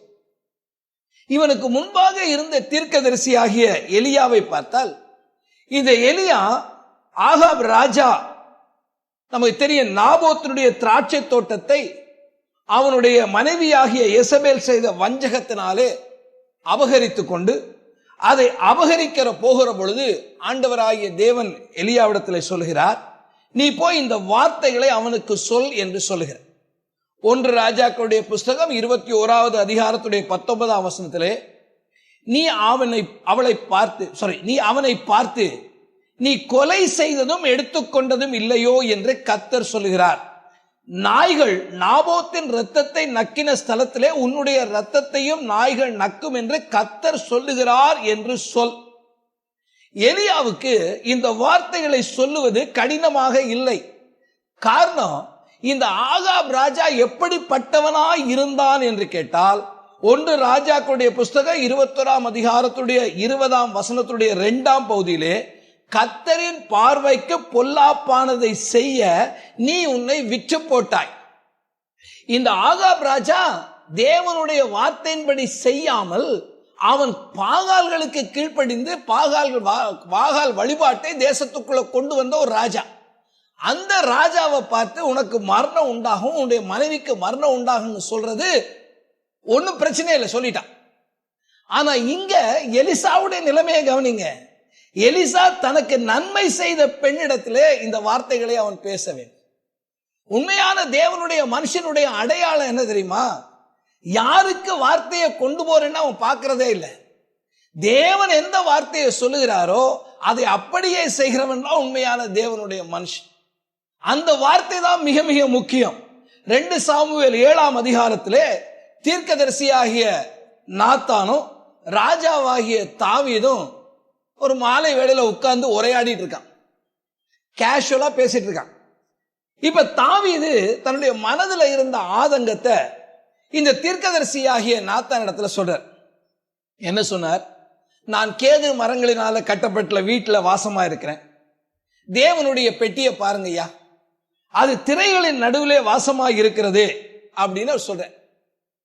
அப்ப நாத்தான் இதை கேட்ட உடனே, உம்முடைய இருதயத்தில் உள்ளதபடியெல்லாம் நீர் செய்யும், கர்த்தர் தான் உம்மோடு இருக்கிறாரே என்று ஒரு நல்ல வார்த்தையை சொல்லிவிட்டு நாத்தான் வீட்டுக்கு வர. அந்த இரவிலே கர்த்தர் இந்த நாத்தானுக்கு தரிசனமாகிறார். ராத்திரியில கர்த்தர் நாத்தானிடத்துல சொல்கிறார், நீ காலையில தாவீதிடத்துல போய் ஒரு தகவலை சொல். இது என்ன தகவல் என்று கேட்டா, நீ ஆலயத்தை கட்ட மாட்டாய், உன்னுடைய கர்ப்பப்பிறப்பானவன் தான் ஆலயத்தை கட்டுவான். நீங்க 2 சாமுவேல் 7:17 படிப்பீர்களானால், நாத்தான் இந்த வார்த்தைகளின் படியும் இந்த எல்லா தரிசனத்தின்படியும் தாவீதுக்கு சொன்னார். அட, நேத்து சாயங்காலம் தான்ப்பா தாவீதுட்ட உங்க இருதயத்துல உள்ளதுபடியெல்லாம் செய்யும், கர்த்தர் தான் எல்லாம் செய்வாரு, கர்த்தர் உம்மோடு இருப்பாருன்னு சொல்லிட்டு நான் வந்துட்டேன். இப்ப காலையில கர்த்தருடைய வார்த்தை அதற்கு எதிர்மாறாய் வந்து நிக்குது. இதை நான் எப்படி போய் சொல்லுவேன் என்று அவன் கொஞ்சம் கூட யோசிக்க. ஏன்னா ஒரு தேவனுடைய மனுஷன், தேவன் அவனுக்கு என்ன வார்த்தையை கொடுக்கிறாரோ அதையே அவன் பேச வேண்டும். அதை உள்ளபடியே கொடுக்கிறான், நேரடியா போய் சொல்றான். அவனுக்கு தாவீதுக்கு மனவர்த்தம் வந்தாலும் சரி வராவிட்டாலும் சரி, கர்த்தருடைய வார்த்தையை தாவீது அறிய வேண்டுமானா, ஆங்கிலத்தில் சொல்லுவாங்க அந்த சுகர் கோட்டிங், அதுல எந்த சர்க்கரை தோய்ப்பாங்க இல்ல, நேரடியா சொல்ற, நீ கட்ட மாட்ட, உன் கற்ப பிறப்பானவன் தான் கட்டும். இந்த வார்த்தைகளை உண்மையான தேவனுடைய தாசர்கள் அப்படியே கொடுக்கிறார். இன்னைக்கு கர்த்தருடைய வார்த்தை கலப்படமாக சொல்லப்படுகிற காலத்துல நாம இருக்கிறோம். இன்னைக்கு கர்த்தருடைய வார்த்தையினுடைய கடிந்து கொள்ளுதல் எல்லாத்தையும் விட்டுட்டு இலகுவான பகுதிகளை மாத்திரம் எடுத்துக்கொண்டு பேசுகிற ஒரு கூட்டத்தார் இன்னைக்கு வளர்ந்துட்டு இருக்கோம். தேவனுடைய வார்த்தையில சொல்லப்படுகிற கடின உபதேசங்களை எல்லாம் விட்டுட்டு ஆசீர்வாத வசனங்களை மாத்திரம் புறக்கி சொல்லுகிற செழிப்பு உபதேசியார்கள் பெருகி இருக்கிற காலத்துல நம்ம வாழ்ந்துட்டு இருக்கோம். அவர்களுக்கு தேவனுடைய மனிதன் பேர். ஆனா இங்க எச்சரிக்கையின் வார்த்தை, நீ இந்த இடத்துல இருக்காத, எந்திரிச்சு போ என்று சொல்லுகிற கடின வார்த்தையை பேசுகிற தேவனுடைய மனுஷனை நாம் பார்க்க. இரண்டாவதாக நம்ம இங்க பார்த்தது என்ன? தேவனுடைய மனுஷன் கொடுத்த தேவனுடைய வார்த்தை. மூன்றாவது காரியத்தை கவனிங்க, 2ஆம் வசனத்தில் இருக்கிறது. அந்த ஸ்திரீ எழுந்து தேவனுடைய மனுஷன் சொன்ன வார்த்தையின்படி செய்து தன் வீட்டாரோடும் கூட புறப்பட்டு பெலிஸ்தரின் தேசத்தில் போய் 7 வருஷம் சஞ்சரித்தார். மூன்றாவது, the submission to the word of God. தேவனுடைய வார்த்தைக்கு கீழ்ப்படிதல். இந்த பெண் எப்படிப்பட்டவளாக இருந்தால்? 2 ராஜாக்கள் 4:13 2ஆம் பகுதியிலே, என் ஜனத்தின் நடுவே நான் சுகமாய் குடியிருக்கிறேன் என்று அவள் சொன்னார். 2 ராஜாக்கள் 4:10 அவளுக்கு சொந்த வீடு இருந்ததை பார்க்க. 2 ராஜாக்கள் 4:18 அவர்களுக்கு வயல் நிலங்கள் இருந்தன, வேலைக்காரர்கள் இருந்தன. 22ஆம் வசனத்தின்படி பார்த்தோம்னா கழுதைகள் இருந்தது. அப்ப அன்றைக்கு அந்த தேசத்திலே அவர்களுக்கு என்ன சௌகரியங்கள் இருக்க வேண்டுமோ, ஒரு செல்வந்தனாக ஐஸ்வர்யனாக ஒரு நல்ல அந்தஸ்திலே வாழுவதற்கு என்ன வசதிகள் இருக்கோ அதுல ஒன்றும் அவளுக்கு குறைவில்லை. அவளுக்கு குழந்தை இல்லாத ஒரு குறை இருந்ததும் எலிசா வந்ததன் நிமித்தமாக அந்த குறையும் தீர்ந்து போச்சு. இப்ப she was having a life with all fulfillments. எல்லா நிறைவோடு இருக்கிற இடத்துல தான் இந்த வார்த்தை வருகிறது. பஞ்சம் வரப்போகிறது, தேசத்தை விட்டு 7 வருஷம் எங்கேயாவது போய் இரு என்று எலிசா சொல்லு. இந்த பெண் என்ன செய்தாள் என்று கேட்டா, அந்த வசனத்தை கவனிங்க. ஸ்திரீ எழுந்து. the immediate reaction என்னன்னு கேட்டா, எழுந்து என்ற வார்த்தை இங்க எதை குறிக்குதுன்னு கேட்டா, அதை செய்வதற்கு நான் தயாரா இருக்கிறேன் என்ற ரெஸ்பான்சிபிலிட்டி. அவ உட்கார்ந்தபடியே, அப்படின்னா இந்த 7 வருஷம் நான் எங்க போவேன், இந்த வீட்டெல்லாம் எவன் பாத்துக்கிறது, எந்த வார்த்தையும் கேட்கலங்க. இன்னைக்கு கேள்வி பல கேட்கிறாங்க. இந்த இடத்துல நீங்க நல்லா கவனிச்சு பாருங்க, எப்படிப்பட்ட கீழ்ப்படிதலை தேவன் விரும்புகிறார். வார்த்தையை அனுப்பினவர் தேவன், தேவனுடைய மனுஷனை கொண்டு தேவன் தம்முடைய வார்த்தையை அனுப்புகிறார் என்று இந்த பெண்ணுக்குள்ளே அந்த விசுவாசம் வந்தவுடனே அவள் எழுந்தாள். தேவனுடைய மனுஷன் சொன்ன வார்த்தையின்படி அவள் செய்தாள். ஆமா, இந்த பஞ்சம் வருதுன்னீங்களே, அது என்னைக்கு வருது? ஓ, வர்றப்ப பாத்துக்கலாம். அது என்னைக்கு வருதோ அன்னைக்கு நான் போறேன் சார். அது வரைக்கும் இப்ப நான் இருக்கலாம்ல. இங்க எந்த டிஸ்கஷனும் இல்லை. நீங்க பல கிறிஸ்தவ வட்டாரங்களை நாம கெடுறது வீணான டிஸ்கஷன்ஸ். ஏன்னா தேவனுடைய வார்த்தையை அப்சல்யூட் ஃபேஸ் வேல்யூல இது கர்த்தருடைய வார்த்தைன்னு இன்னைக்கு எத்தனை பேர் எடுத்துக்கிறாங்க? இல்ல. இந்த இடத்துல நீங்க கவனிங்க, இப்ப அவசரப்பட்டு நாம் போக வேண்டியது இல்லை என்று சொல்லவில்லை. உடனடியாக அவள் சொல்லுகிறாள், தேவனுடைய மனுஷன் சொன்ன வார்த்தைக்கு எழுந்தாள். அவள் சொன்னபடியே அதை செய்து பாருங்க, எழுந்து சொன்ன வார்த்தையின்படி செய்து, அவன் என்ன சொன்னா, வீட்டார் அனைவரோடும் கூட புறப்பட்டு போகிறாள். பெலிஸ்தருடைய தேசத்திலே சஞ்சரிக்க. Obeying the word of God should be immediate and in full.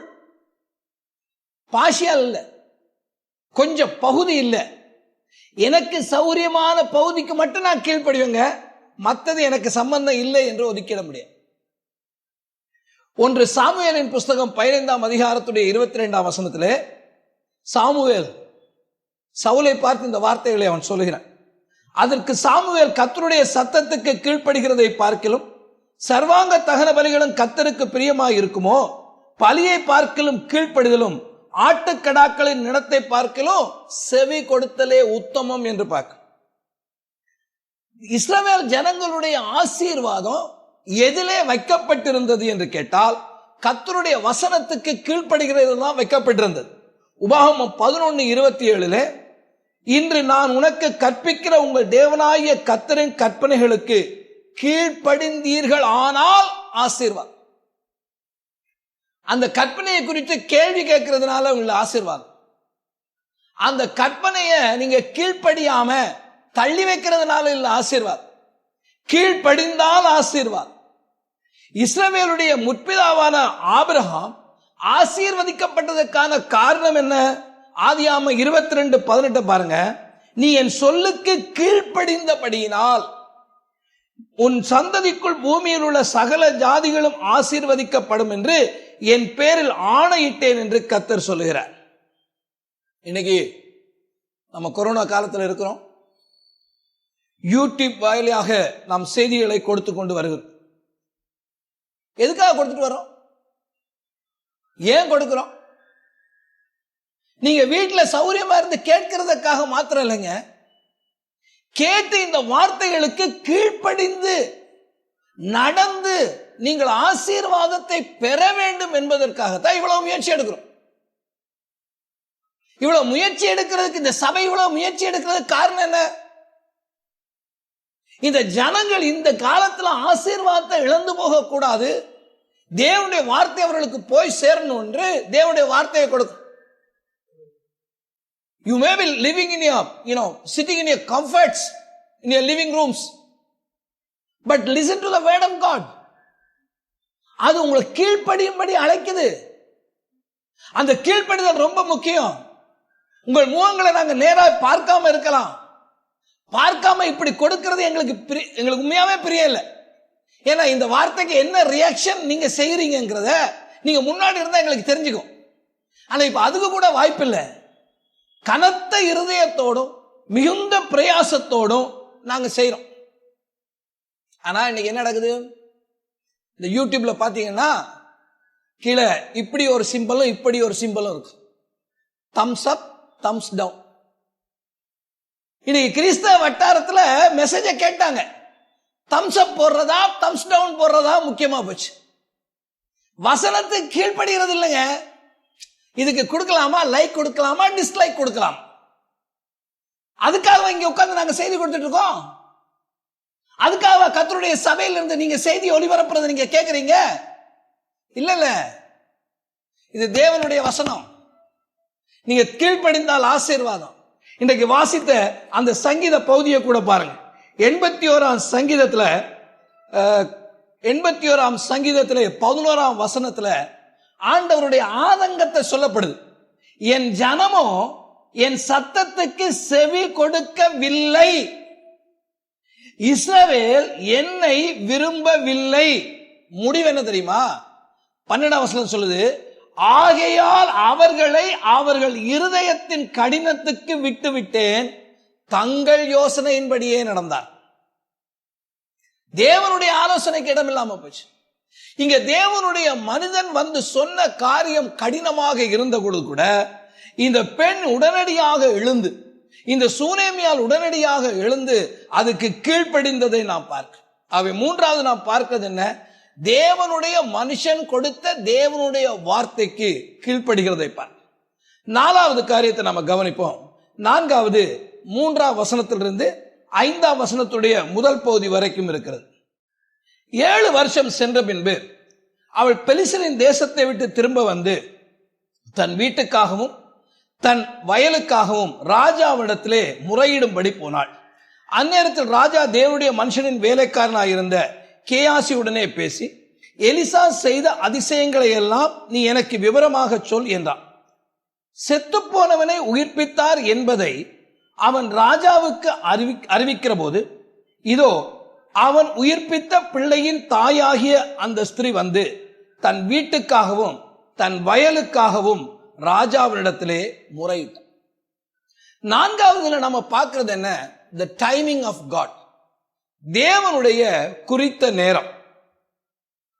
நீங்கள் வேதத்திலே சம்பவங்களை எல்லாம் கவனித்து வருவீர்களானால், ஆண்டவராகிய தேவன் வேதத்திலே நடப்பித்த ஒவ்வொரு சம்பவங்களிலும் காலம் ஒரு முக்கிய பங்கை வகிக்கிறது. ஆதியாகமம் 15ஆம் அதிகாரம் 13 முதல் 15 வரை உள்ள வசனங்களிலே, அப்பொழுது அவர் ஆபிரகாமை நோக்கி, உன் சந்ததியார் தங்களுடைய அல்லாத அந்நிய தேசத்திலே பரதேசிகளாயிருந்து அந்த தேசத்தாரை செவிப்பார்கள் என்றும் அவர்களால் 400 வருஷம் உபத்திரவப்படுவார்கள் என்றும் நீ நிச்சயமாய் அறியக்கள். இவர்கள் சேவிக்கும் ஜாதிகளை நான் நியாயம் தீர்ப்பேன், பின்பு மிகுந்த பொருட்களுடனே புறப்பட்டு வருவார். அங்க 400 வருஷம் என்று சொல்லுகிற ஒரு காலம் குறிப்பிடப்படுது. எரேமியா 25ஆம் அதிகாரத்துடைய 11ஆம் வசனத்திலே, இந்த தேசமெல்லாம் வனாந்திரமும் பாழுமாகும், இந்த ஜாதிகளோ 70 வருஷமாக பபிலோன் ராஜாவை சேவிப்பார் என்று இஸ்ரவேல் ஜனங்கள் 70 ஆண்டுகள் சிறையிருப்புக்குள்ளே போக போற காரியம் சொல்லப்படுது. ஆண்டவராகிய இயேசு கிறிஸ்துடைய பிறப்பை குறித்து அப்போஸ்தலனாகிய பவுல் கலாத்தியர் 1ஆம் அதிகாரத்துடைய 15ஆம் வசனத்திலே எழுதும் பொழுது, காலம் நிறைவேறின பொழுது ஸ்திரீயிடத்தில் பிறந்தவரும் நியாயப்பிரமாணத்துக்கு கீழானமாகிய தம்முடைய குமாரனை தேவன் அனுப்பினார் என்று வாசிக்கிறார். ஆண்டவராகிய தேவன் தம்முடைய காரியத்தை செய்கிற பொழுது more than time, timing is very important for God. ஒரு குறித்த காலத்திலே தான் தேவன் காரியங்களை அவர் நிறைவேற்றுவார். யோவான் சுவிசேஷத்தை நீங்கள் கிரமமாக படிப்பீர்களானால் ஒரு முக்கியமான வார்த்தையை நீங்கள் அடிக்கடி படிக்கலாம். அந்த வார்த்தை வேளை என்று தமிழிலே இருக்கிறது. ஆங்கிலத்திலே அவர் என்ற வார்த்தையை ஆண்டவராகிய இயேசு பயன்படுத்துகிறார். யோவான் 2ஆம் அதிகாரத்துடைய 4ஆம் வசனத்திலே அதற்கு இயேசு, ஸ்திரீயே, எனக்கும் உனக்கும் என்ன, என் வேளை இன்னும் வரவில்லை என்றார். யோவான் 7:8 நீங்கள் இந்த பண்டிகைக்கு போங்கள், என் வேளை இன்னும் வராதபடியால் நான் இந்த பண்டிகைக்கு இப்பொழுது போகிறது இல்லை என்கிறார். யோவான் 12ஆம் அதிகாரத்துடைய 23ஆம் வசனத்திலே அப்பொழுது இயேசு அவர்களை நோக்கி, மனுஷகுமாரன் மகிமைப்படும்படியான வேளை வந்தது என்கிறார். யோவான் 13ஆம் அதிகாரத்துடைய 1ஆம் வசனத்திலே பஸ்கா பண்டிகைக்கு முன்பே இயேசு உலகத்தை விட்டு பிதாவிடத்துக்கு போகும்படியான தம்முடைய வேளை வந்தது என்றார். வேளை வரவில்லை என்று சொல்லுகிறார், வேளை வந்தது என்று சொல்லுகிறார். ஆண்டவர் குறிக்கப்பட்ட ஒரு நேரத்தை எல்லாவற்றுக்கும் வைத்திருக்கிறார். பிரியமானவர், உங்களுடைய அவசரமும் என்னுடைய அவசரத்தின்படியும் தேவன் நடக்கிறவர் அல்ல. தேவன் ஒரு குறித்த காலத்தை நியமித்திருக்கிறார். இந்த இடத்துல தேவனுடைய டைமிங்கை நீங்க கவனிச்சு பாருங்கன்னா, சூனேமியால் ராஜாவிடத்துல வருகிறார். இன்னும் அவள் ராஜாவை சந்திக்கல. ராஜாவை சந்தித்து நான் இந்த மாதிரி செய்யணும்னு சொல்லி அவள் உள்ள வந்து கொண்டு இருக்கிறார். இன்னும் ராஜாவை அவள் சந்திக்காத இந்த வேளையில இந்த எலிசாவுக்கு வேலைக்காரனாக இருந்த கேயாசி இந்த எலிசா என்னென்ன காரியங்களை செய்தான் என்று எனக்கு நீ விவரமாய் சொல்லு என்று ராஜா கேட்டதை அந்த ராஜாவுக்கு அவன் விவரித்து சொல்லிக் கொண்டிருக்கிறான்.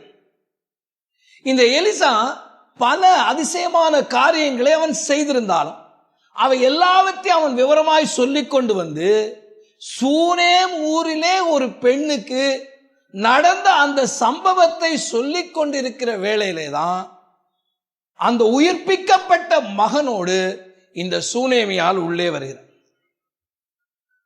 இது ஒன்னும் கதாசிரியருடைய கற்பனை அல்லங்க. This is not a mere coincidence. It's a plan of God. நம்முடைய வாழ்க்கையில எதுவும் தற்செயலா நடக்கிறது இல்லை. கர்த்தருடைய அனாதி தீர்மானத்தின்படிதான் கர்த்தர் காரியங்களை செய்கிறார். நம்ம இந்த இடத்துல தான் நம்ம கவனிக்கணும். நம்ம இந்த நாட்கள்ல நமக்கு எப்ப இந்த காரியம் முடியும்? நாளை அடுத்த வாரமே சபையெல்லாம் திறந்துட்டாங்கன்னா நமக்கு சந்தோஷம் தான், இல்லைன்னு சொல்ல. ஆனா நாம் யாருக்காக காத்திருக்கிறோம்? என் காலங்கள் கர்த்தருடைய கரத்திலே இருக்கிறது என்று உண்மையா நம்ம விசுவாசிப்போமானா, wait for God's time. Wait for God's time. ஒருவேளை ஏன் இந்த காலத்தை இப்படி கொடுத்திருக்காருன்னு தெரியாது. ஆனா நான் ஒரு காரியத்தை கடந்த சில நாட்களாக நான் சொல்லிட்டு வரேன். அதாவது என்னன்னா, இந்த மீனவர்களை நீங்க பாத்தீங்கன்னா மீன் பிடிக்க போவாங்க. அந்த மீன் பிடிச்சு கொண்ட பிறகு இந்த மீனெல்லாம் வித்துரும். இந்த வலைய உட்கார்ந்து பழுது பார்க்கிற ஒரு நேரம் இருக்கு. அடுத்த முறை வலைய போட்டு இன்னும் மீனை பிடிக்கணுமானா இப்ப கரையில இருக்கிற வலைய பழுது. அது ஆண்டவராய் இயேசுடைய காலத்துல இருந்து இன்னைக்கு வரைக்கும் நடக்கும். கிறிஸ்தவ வாழ்க்கையில ஒருவேளை இந்த காலத்தை நம்முடைய வலைகளை பழுது பார்க்கிற நேரமாக தேவன் வைத்திருப்பாரே ஆனால் அதை நம்ம செய்யறோமா? நம்ம செய்யறோமா? என் வலையில எங்க ஓட்ட விழுந்துன்னு உட்கார்ந்து ஆராய்றதுக்கு தேவன் இவ்வளவு ஒரு பெரிய நேரத்தை கொடுத்தாரே, 4 மாசத்தை. ஆராய்ந்தோமா? ஆராய்ந்தோமா? தேவனுடைய நேரத்தை நீங்க கேள்வி கேட்காதீங்க. காலங்கள் அவருடைய கருத்துல இருக்கு. சூனமியால் எப்ப வரணும், கேயாசி எப்ப காரியத்தை சொல்லணும், கேயாசி சூனமியாளுடைய டாபிக்கை எப்ப எடுக்கணும், எப்ப அவ என்ட்ரி கொடுக்கணும், இதெல்லாம் தேவன் நியமிச்சிருக்க. அதான் 4வது நம்ம இந்த இடத்துல பார்க்கிறது என்ன? தேவனுடைய குறித்த நேரம். 5வது நீங்கள் கவனிப்பீர்களானால் 5ஆம் வசனத்துடைய 2ஆம் பகுதியில் இருக்கிறது. அப்பொழுது கேயாசி, ராஜாவாகிய என் ஆண்டவனே, இவள் தான் அந்த ஸ்திரீ, எலிசா உயிர்ப்பித்த இவளுடைய குமாரன் இவன் தான் என்றான். 5வது the proof of the goodness of God. தேவன் செய்த நன்மையினுடைய சாட்சி. தேவன் எந்த பிள்ளையை எலிசாவை கொண்டு உயிர்ப்பித்தாரோ அந்த பிள்ளை நன்மையின் சாட்சியாக அங்கே நிற்கிறான். 7 வருஷம் ஊரை விட்டு போயிருக்கலாங்க. எதிரிகளாகிய பெலிஸ்தருடைய தேசத்துல 7 வருஷம் இந்த பெண்ணானவள் பஞ்சம் பிழைக்க போயிருக்கலாம். 7 வருஷம் சொந்த வீட்டுல குடியிருக்கிற அந்த சௌரியமான வாழ்க்கை அவள் இழந்திருக்கலாம். 7 வருஷம் சொந்த வயலுடைய வருமானத்தை அவள் அனுபவிக்க முடியாம இருக்கலாம். ஆனா இதனால எல்லாம் தேவன் முன்னே செய்த நன்மையினுடைய சாட்சி இருக்கே, அது இல்லாம போறது. அது இல்லாம போகல. அன்றைக்கு தேவன் இந்த பிள்ளைக்கு ஜீவனை கொடுத்த சாட்சி இருக்கு, அது எப்பவுமே இருக்கு. இந்த 7 வருஷத்துல நடந்த துன்பங்கள் அதை ஒரு நாள் மறக்க பண்ணல. அவ ஜீவன் உள்ள சாட்சியா இருக்கிறார். நீங்க கவனிச்சு பாருங்க, 1 சாமுவேலுடைய புஸ்தகத்தில் அன்னாளை குறித்து பார்க்கிறோம். அன்னாளுடைய கற்பம் அடைக்கப்பட்டிருக்கிறது. அவள் கிளேசத்தோடு தேவ சமூகத்தில் ஜெபிக்கிறாள், மனங்கசந்து அழுது ஜெபிக்கிறாள். அவளுடைய விண்ணப்பத்தின் பலனாகிய கர்த்தர் சாமுவேல் என்ற ஒரு பிள்ளையை கொடுக்கிறார். இந்த சாமுவேலை பால் மறக்க பண்ணுகிறாள். ஆலயத்திலே அவள் நேர்ந்து கொண்டு வந்தபடி கொண்டு விடுகிறாள். கர்த்தருடைய வீட்டிலே அவனை கொண்டு வந்து விடுகிறாள். 1 சாமுவேல் 2ஆம் அதிகாரம் 19ஆம் வசனத்திலே 1 சாமுவேல் 2:19 அதுக்கு பின்பாக ஒவ்வொரு வருஷமும் ஒரு காரியம் நடக்கும். அவனுடைய தாய் வருஷந்தோறும் செலுத்தும் பலியை செலுத்துகிறதற்காக தன் புருஷனோடே கூட வருகிறதெல்லாம் அவனுக்கு ஒரு சின்ன சட்டையை தைத்து கொண்டு வருவாள். இந்த சாமுவேல்ங்கிற பிள்ளைய மூத்த குமாரனை தன்னோட வச்சுக்க முடியல. அவன் இப்ப தேவனுடைய ஆலயத்தில் வேலை செய்யறவனா வந்துட்டான். அவனுக்கு அந்த அம்மாவுக்கு சம்பாரிச்சு கொடுக்கிற ஆளா இல்லாம இருக்கலாம், ஒத்தாசை செய்யறவனாக வீட்டோட இல்லாம இருக்கலாம்.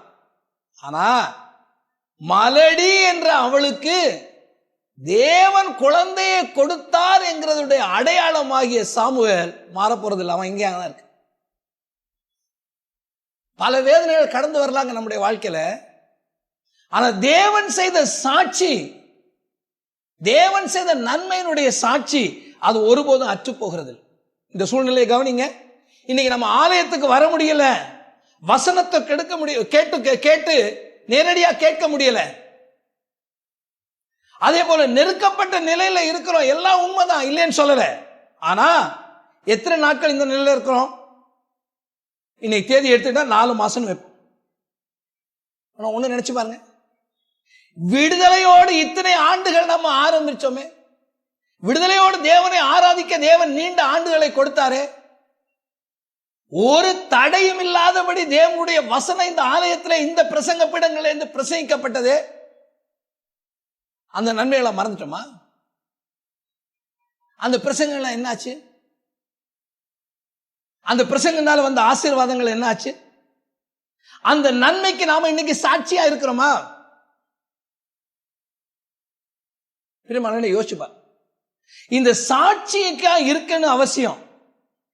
During this lockdown days, are we witnessing the goodness that we have received by God in the past? கடந்த நாட்களில் எத்தனையோ பிரசங்கத்தை கேட்டோமே, அந்த பிரசங்கத்துக்கு ஏற்றபடி இந்த லாக்டவுன் பீரியட்ல வாழ்ந்து சாட்சியா நிக்கிறேனா நான்? நீங்க நிக்கிறீங்களா? லாக்டவுன் நல்லது இருக்கட்டும் அது. ஆனா எத்தனையோ ஆண்டுகள் இந்த ஆலயத்துக்கு வந்து கர்த்தருடைய வார்த்தையினால புடமிடப்பட்டாயே, அந்த புடமிடப்பட்டபடியான சாட்சியின் வாழ்க்கையை இந்த லாக்டவுன் பீரியட்ல உன்னையும் உன்னை சூழ்ந்திருக்க அயலகத்திலே காண்பிக்கிறியா? தயவுசெய்து நினைச்சு பாரு. ஆகவே 5வதாக நம்ம பார்க்கிறது தேவன் செய்த நன்மையின் சாட்சி. 6வது நீங்க கவனிச்சு பாருங்க. 6ஆம் வசனத்துடைய முதல் பகுதியிலே, ராஜா அந்த ஸ்திரியை கேட்டதற்கு அவள் அதை அவனுக்கு விவரித்து சொன்னாள். 6வது the proclamation of the goodness of God. தேவன் செய்த நன்மையை அறிவித்தல். தேவன் செய்த நன்மையை அனுபவிக்கிறது ஒண்ணு, அதை அறிவிக்கிறது இன்னொன்று. கேயாசி அந்த சம்பவத்தை ராஜாவிட்ட ஏற்கனவே சொல்லிட்டான். இதாங்க இப்படித்தான் அந்த பிள்ளைய போயிட்டு. இந்த அம்மா வரும் பொழுது அந்த ராஜா என்ன கேட்டிருப்பான்னு நினைக்கிறீங்க? என்னம்மா அப்படியா நடந்தது? கேயாசி இப்படியெல்லாம் சொன்னானே, அப்படியெல்லாம் நடந்தது என்று கேட்டும் பொழுது, ஆமா ராஜா அப்படித்தான் ராஜா நடந்தது, இப்ப என் வயலப்புக்கு ஏதாவது செஞ்சிருங்க. இல்ல இந்த வசனத்தை நல்லா கவனிங்க. ஒற்றை வரியில அந்த அம்மா பதில் சொல்லாதபடி அவள் அதை அவனுக்கு விவரித்து சொன்னாள் என்று. she took time. இது நடந்து எத்தனையோ வருஷம் ஆச்சுங்க. 7 வருஷம் பஞ்சகாலம். அதுக்கு முன்னாடி எத்தனையோ ஆண்டுகளுக்கு முன்னாடி நடந்துருச்சு. ஆனா இப்ப ராஜா எத்தனையோ ஆண்டுகளுக்கு முன்பாக தேவனுடைய மனுஷனை கொண்டு தேவன் செய்த நன்மையை குறித்து பேச சொல்லும் பொழுது, இப்ப எந்த நன்மையை அனுபவிக்கிற நிலையில இல்ல. பஞ்சத்துல இருந்து வந்திருக்குது, அகதியா வந்திருக்குது, திரும்ப ஏதாவது கிடைக்குமான்னு கேட்க வந்திருக்குது. ஆனா அதையெல்லாம் அந்த அம்மா நிக்கல, அந்த காரியத்தையே விட்டுருச்சு. இப்ப தேவன் என்ன செய்தார் என்ற ஒரு வாய்ப்பு கிடைச்ச உடனே, தேவன் செய்த நன்மையை பகிர்ந்து கொள்ள ஒரு வாய்ப்பு கிடைச்ச உடனே, அவர் சொல்லப்பட்ட வசனம் ஆச்சரியமான வசனம். விவரித்து சொன்னால் என்று இருக்கு. ஆங்கிலத்தில் இந்த அதிசயம் என்று சொல்லுகிற காரியத்துக்கு கிரேட் திங் என்று போட்டிருக்கு. The great thing that God has done for. வாழ்க்கையை யோசிச்சு பாரு. உங்க வாழ்க்கையில என்னுடைய வாழ்க்கையில தேவன் எத்தனையோ அதிசயமான காரியங்களை செய்திருக்க. ஆண்டுகளுக்கு முன்னாடி நடந்திருக்கலாங்க. இன்னைக்கு நீங்க ஒரு நெருக்கத்தின் நிலையில இருக்கலாம். ஆனா இந்த நெருக்கத்தின் நிலையில அந்த செய்த நன்மையை விவரித்து சொல்றதா எத்தனை பேர் இன்னைக்கு இருக்கும்? நான் ரட்சிக்கப்பட்டது 18வது வயசுல. எனக்கு இன்னைக்கு 59 வயசாச்சு. இன்னைக்கு என்னுடைய ரட்சிக்கப்பட்ட அனுபவம் என்னன்னு நீங்க கேட்டீங்கன்னா உங்களை உட்கார வச்சு 1 மணி நேரம் நான் சொல்லுவேன். எப்படி இந்த ரட்சிப்புக்குள்ள நான் வந்தேங்க. ஏன்னா எல்லா அதிசயத்திலும் அதிசயம் தேவன் நம்மை ரட்சித்து. உங்க ஒருவருக்கும் அந்த ரட்சிப்பின் சாட்சி இருக்கு. ஆனா அந்த ரட்சிப்பின் சாட்சிய எத்தனை பேருக்கு நீங்க சொல்லியிருக்கீங்க? எத்தனை பேருக்கு விவரிச்சிருக்கீங்க? எத்தனை பேருக்கு தெரியும் நீங்க உண்மையாக ரட்சிக்கப்பட்ட அனுபவம் என்னன்னு எத்தனை பேருக்கு தெரியும்? ஒரு லைன்ல கடந்து போகிறது அல்லங்க இது, விவரித்து சொல்லுகிறார். நீங்க நல்லா யோசிச்சு பாருங்க. நீங்கள் அப்போஸ்தலனாகிய பவுல் ஆண்டவராகிய இயேசுவை சந்தித்த நிகழ்ச்சி தமஸ்கு ரோட்ல நடக்குது. அப்போஸ்தலர் நடபடிகள் 9ஆம் அதிகாரம் 1 முதல் 9 வரை உள்ள வசனங்களை நீங்க அடிக்கடி படிக்கிறீங்க. ஆனா இந்த நிகழ்ச்சியை இதே அப்போஸ்தலர் நடபடிகள்ல 2 முறை அவர் திரும்ப சொல்லுகிறத நம்ம கவனிக்கும். முதலாவது அப்போஸ்தலர் நடபடிகள் 22ஆம் அதிகாரம் 3 முதல் 11 வரை உள்ள வசனங்களும், அப்போஸ்தலர் நடபடிகள் 26ஆம் அதிகாரம் 4 இருந்து 20 வரை உள்ள வசனங்களையும் அவர் திரும்ப சொல்லுகிறார். முதலாவது எருசலேமிலே சொல்லுகிறார், இரண்டாவது செசரியாவிலே சொல்லுகிறார். முதலாவது தனக்கு கிடைத்த வாய்ப்பை அவர் சொன்னது பப்ளிக் மீட்டிங். இரண்டாவது கிடைத்த சந்தர்ப்பம் பிரைவேட் மீட்டிங். இந்த ரெண்டுலையுமே அவர் திரும்ப சொல்லுகிறத பார்க்க. சூனேமியால் தனக்கு கிடைத்த வாய்ப்பை அருமையாக பயன்படுத்துகிறார். இன்னைக்கு தேவனாகிய கர்த்தர் நமக்கு பல வாய்ப்புகளை பயன்படுத்துறார். பல வாய்ப்புகளை தர்றாருங்க. நாம என்ன பேசிட்டு இருக்கோம்? அரசியலா? கொரோனாவா? குறை சொல்லுதலா? ஊராம் பேசுற கதையா? இல்ல தேவன் செய்த அதிசயத்தை சொல்றோம். எங்க கர்த்தருடைய பிள்ளைகள் நிக்கிறாங்க தெரியுமா? தேவன் உங்களை நடத்தி வந்த காரியங்களை நீங்க சொல். அதான் தேவன் கொடுத்த கட்டளை. உன்னை அதிசயமாய் நடத்தி வந்த கர்த்தரை குறித்து சொல். இங்க அதான் நம்ம பார்க்கணும். தேவன் செய்த நன்மையை அறிவிக்க. கடைசியா 7வது காரியம், தேவன் இழந்து போனதை திரும்ப கொடுக்கிறார். The restoration work of God. 6ஆம் வசனத்திலே 2ஆம் பகுதியிலே, அப்பொழுது ராஜா அவளுக்கு ஒரு பிரதானியை நிமித்து அவளுக்கு உண்டான எல்லாவற்றையும் அவள் தேசத்தை விட்டு போன நாள் முதல் இதுவரைக்கும் உண்டான அந்த வயலின் வருமானம் அனைத்தையும் அவளுக்கு கிடைக்கும்படி செய் என்றான் என்று வாசி. இங்கு ராஜா என்று குறிப்பிடப்படுவது ஆகாபின் குமாரனாகிய யோராம். சுனமியால் தன்னுடைய நிலத்தை யாரிடத்திலும் பொறுப்பாக விட்டு போகவில்லை. ஏன்னா வீட்டார் அனைவரோடும் அவள் போய் விடுகிறாள். அப்ப வீட்டார் அனைவரோடும் போனதுனால அந்த நிலம் ராஜாவுக்கு சொந்தமான நிலமா மாறுது. ஆங்கிலத்தில் சொன்னா crown land. It has become a crown land. அப்ப ராஜாவுடைய நிலத்திலே இருக்கிறது. அதனாலதான் ராஜாவிடத்திலே அந்த நிலத்தை குறித்து விசாரிக்கும்படி வருகிறார். 3ஆம் வசனத்தை கவனிக்கிற பொழுது, 7 வருஷம் சென்ற பின்பு அந்த பெலிசரின் தேசத்தை விட்டு திரும்ப வந்து தன் வீட்டுக்காகவும் தன் வயலுக்காகவும் ராஜாவிடத்திலே முறையிடும்படி போகிறார். 5ஆம் வசனத்துடைய 2ஆம் பகுதியிலே, இதோ அவன் உயிர்ப்பித்த பிள்ளையாகிய அந்த ஸ்திரீ வந்து வீட்டுக்காகவும் தன் வயலுக்காகவும் ராஜாவிடத்திலே முறையிட்டாள். இந்த தமிழ்ல 2 இடத்திலும் முறையிடும்படி போனால் முறையிட்டாள்னு இருக்கு. ஆனால் நீங்க கம்ப்ளீட் ஜூயிஷ் பைபிள் என்கிற அந்த அதிலே படிக்கிற பொழுது, அவள் முதலாவது போகும் பொழுது, the woman returned from the land of Philistine and sought an audience with the king to claim her house and the land. ராஜாவை பார்க்கும்படி தான் போறேன், கிளைம் பண்ணும்படி போறேன். நீங்க 2வது பகுதியை பார்க்கும் பொழுது, the woman whose son had restored to life came to the king with her claim for the house. முதலாவது claim பண்ணும்படி போறாள். இரண்டாவது ராஜாவிடத்துல இந்த நிலத்துல இருந்து எனக்கு தர வேண்டியதை தாங்க என்று கேட்கும்படி போறாள். இந்த ராஜா என்ன செய்யறான்? உடனடியாக ஒரு அதிகாரியை நியமித்து அவள் இழந்து போனது எல்லாவற்றையும் கிடைக்கும்படி செய்கிறார். இந்த நியமத்தை ஆண்டவராகிய தேவன் இஸ்ரவேலிலே முன்னாடியே வைத்துட்டார். நீங்கள் உபாகமம் 15:1 7ஆம் வருஷத்தின் முடிவிலே விடுதலை பண்ணுவாயாக என்று சொல்லப்பட்டதை நீங்க நல்லா கவனிச்சு பாருங்க. இந்த ராஜா எப்படிப்பட்ட ராஜாவா இருந்தான்? நம்ம உடனடியா படிக்கும் போது தாராளமா கொடுத்துட்டான்னு நினைக்கிறோம். இல்லைங்க, இந்த ராஜாவை குறித்து நீங்க 2 ராஜாக்களின் புஸ்தகம் 3ஆம் அதிகாரம் 2, 3 வசனங்கள்ல படிப்பீங்கன்னா, கர்த்தரின் பார்வைக்கு பொல்லாப்பானதை செய்தான், ஆனாலும் தன் தகப்பனை போலும் தன் தாயை போலும் அல்ல, தன் தகப்பன் பண்ணுவித்த பாகாலின் சிலையை அகற்றிவிட்டான். என்றாலும் இஸ்ரவேலை பாவம் செய்ய பண்ணின நேபாத்தின் குமாரனாகிய யெரொபெயாமின் பாவங்களை அவன் விட்டு நீங்காமல் அவைகளிலே சிக்கிக் கொண்டிருந்தான். கம்ப்ளீட்டா ஒரு நல்ல ராஜான்னு சொல்ல முடியாது. ஏன்னா இவன் எங்க இருக்கான்? கர்த்தருடைய பார்வைக்கு பொல்லாப்பை செய்த ராஜா. ஆனா தேவன் யார் தெரியுமா?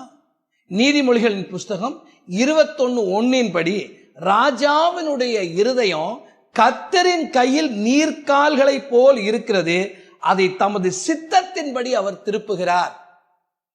ராஜா கொடுமைக்காரனா இருக்கலாங்க, ஆனா அவனுடைய இருதயம் யாருடைய கையில் இருக்கு தெரியுமா? தேவனுடைய கையில் இருக்கு. தேவன் இந்த பெண்ணுக்காக திரும்ப ஒரு அதிசயத்தை நிகழ்த்துகிறார். என்ன அதிசயத்தை நிகழ்த்துகிறார்?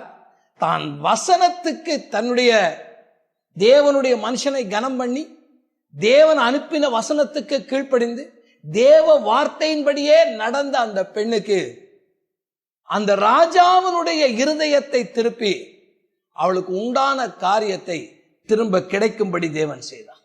7வது நம்ம என்ன பார்க்கிறோம்? தேவன் உண்மை உள்ளவர்களுக்கு அவர் இழந்து போனதை திரும்ப கொடுக்கிற தேவனாயிருக்கு. அருமையான தேவனுடைய ஜனமே, இந்த சம்பவத்தினுடைய ஆரம்பம் ஒரு பஞ்சம். இந்த சம்பவத்தினுடைய முடிவு இழந்து போன எல்லாவற்றையும் திரும்ப பெற்றுக்கொள்கிற ஒரு செழிப்பு. 7 காரியங்களை நம்ம பார்த்தோம். The man of God, the word of God, the submission to the word of God, the timing of God, the proof of the goodness of God, the proclamation of the goodness of God, the restoration work of God. தேவனுடைய மனுஷன், தேவனுடைய மனுஷனுடைய வார்த்தை, தேவனுடைய வார்த்தைக்கு கீழ்ப்படிதல், தேவனுடைய குறித்த நேரம், தேவன் செய்த நன்மையின் சாட்சி, தேவன் செய்த நன்மையை அறிவித்தல், தேவன் இழந்து போனவை எல்லாவற்றையும் திரும்ப கொடுக்கிறது.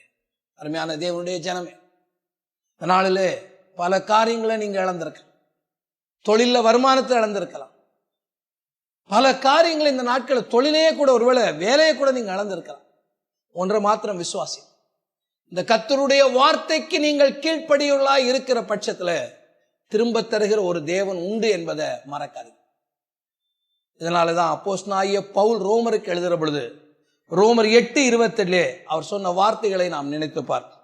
அன்றியும் அவருடைய தீர்மானத்தின்படி அழைக்கப்பட்டவர்களாய் தேவனிடத்தில் அன்பு கூறுவர்களுக்கு சகலமும் நன்மைக்கு ஏதுவாகவே நடக்கிறது என்று அறிந்திருக்கு. கண்களை மூடுவோம், ஜெபிப்போம். இரக்கமும் கிருபையும் உள்ள நல்ல ஆண்டவரே, இந்த சூனேமியாளுடைய வாழ்க்கை எங்களுக்கு ஒரு பாடமாக இருக்கிறதுக்காக உமக்கு நன்றி செலுத்தும். பஞ்ச காலத்திலும் தேவனுடைய மனுஷன் சொன்ன வார்த்தைக்கு கீழ்ப்படிந்து அவள் நடந்த அவளுடைய உண்மையை நீர் பார்த்து ஆண்டவரே, அதற்கு பதிலளிக்கிற தேவனாய் நீர் இருந்து அவளுக்கு வேண்டிய காரியங்களை நீர் செய்தது மாத்திரமல்ல, அவளை பஞ்சகாலத்திலும் நீர் நடத்தின தேவன் மாத்திரமல்ல, அவளை திரும்ப கொண்டு வந்து அவளுக்கு வேண்டிய இழந்து போன யாவையும் நீர் திரும்ப கொடுக்கிற தேவனாய் இருக்கிறீரே, உமக்கு ஸ்தோத்திரம். நாங்கள் ஆராதிக்கிற தேவன் எங்களை கைவிடுகிறவர் அல்ல, எங்களை நிற்கதியாய் விடுகிறவர் அல்ல. நான் திரும்ப பண்ணுவேன் என்று சொன்ன தேவன் நீர் திரும்ப பண்ணுகிறது மாத்திரமல்ல, திரும்ப கொடுக்கிற தேவனுமாய் இருக்கிறதுனாலே நாங்கள் உண்மை ஸ்தோத்தரிக்கிறோம். இந்த நாட்களிலே இந்த வார்த்தைகளை விசுவாசிக்கத்தக்க இருதயத்தை எங்களுக்கு தார். பூர்ண கிருபையினால் எங்களை தாங்கும். இயேசுவின் நாமத்தில் பிதாவே, ஆமென்.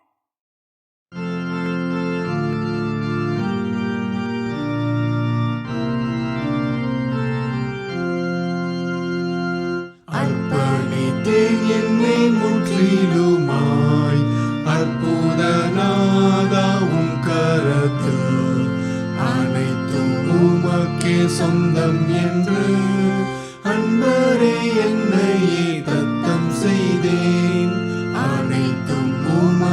சொந்தம் என்று அன்பரே என்னையே தத்தம் செய்தேன்.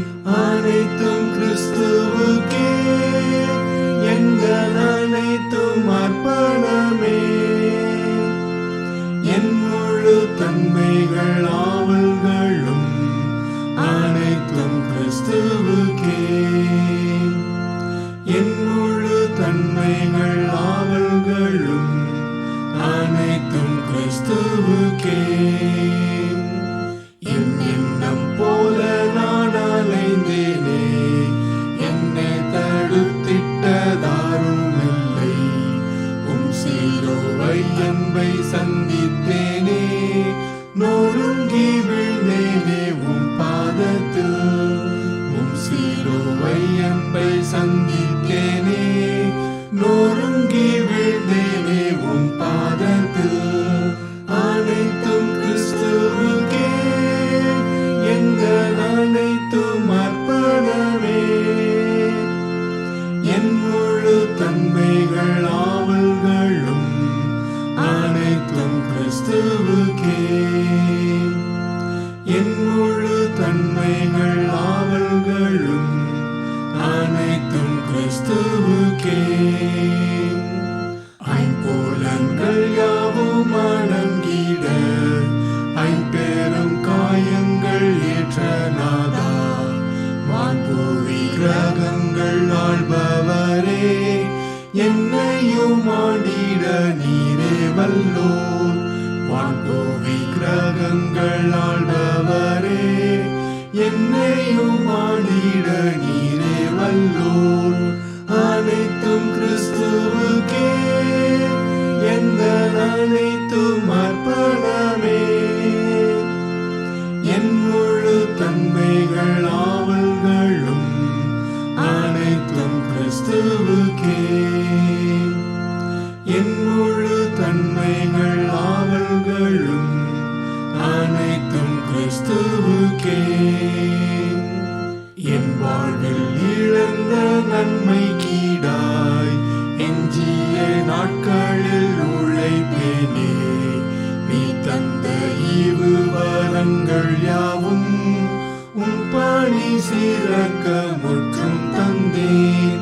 நீ தந்த ஈவு வரங்கள் யாவும் உன் பணி சிறக்க முற்றும் தந்தேன். அனைத்தும் கிறிஸ்துவுக்கே, எங்கள் அனைத்தும் அர்ப்பணமே.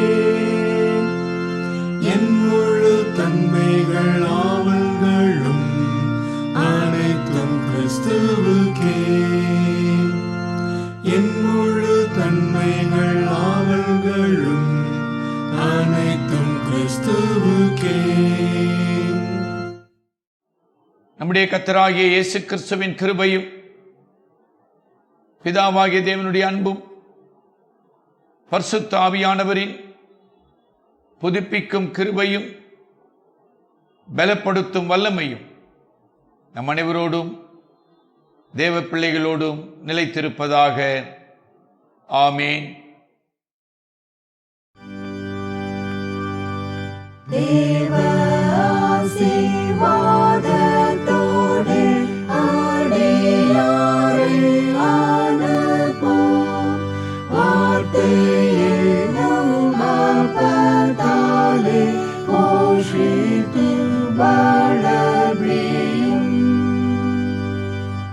இப்போதும் மை தேடிக் கொண்டு மனதாரன் போற்றினோம். மூச்சலோகத்தில் கழித்து உம்மை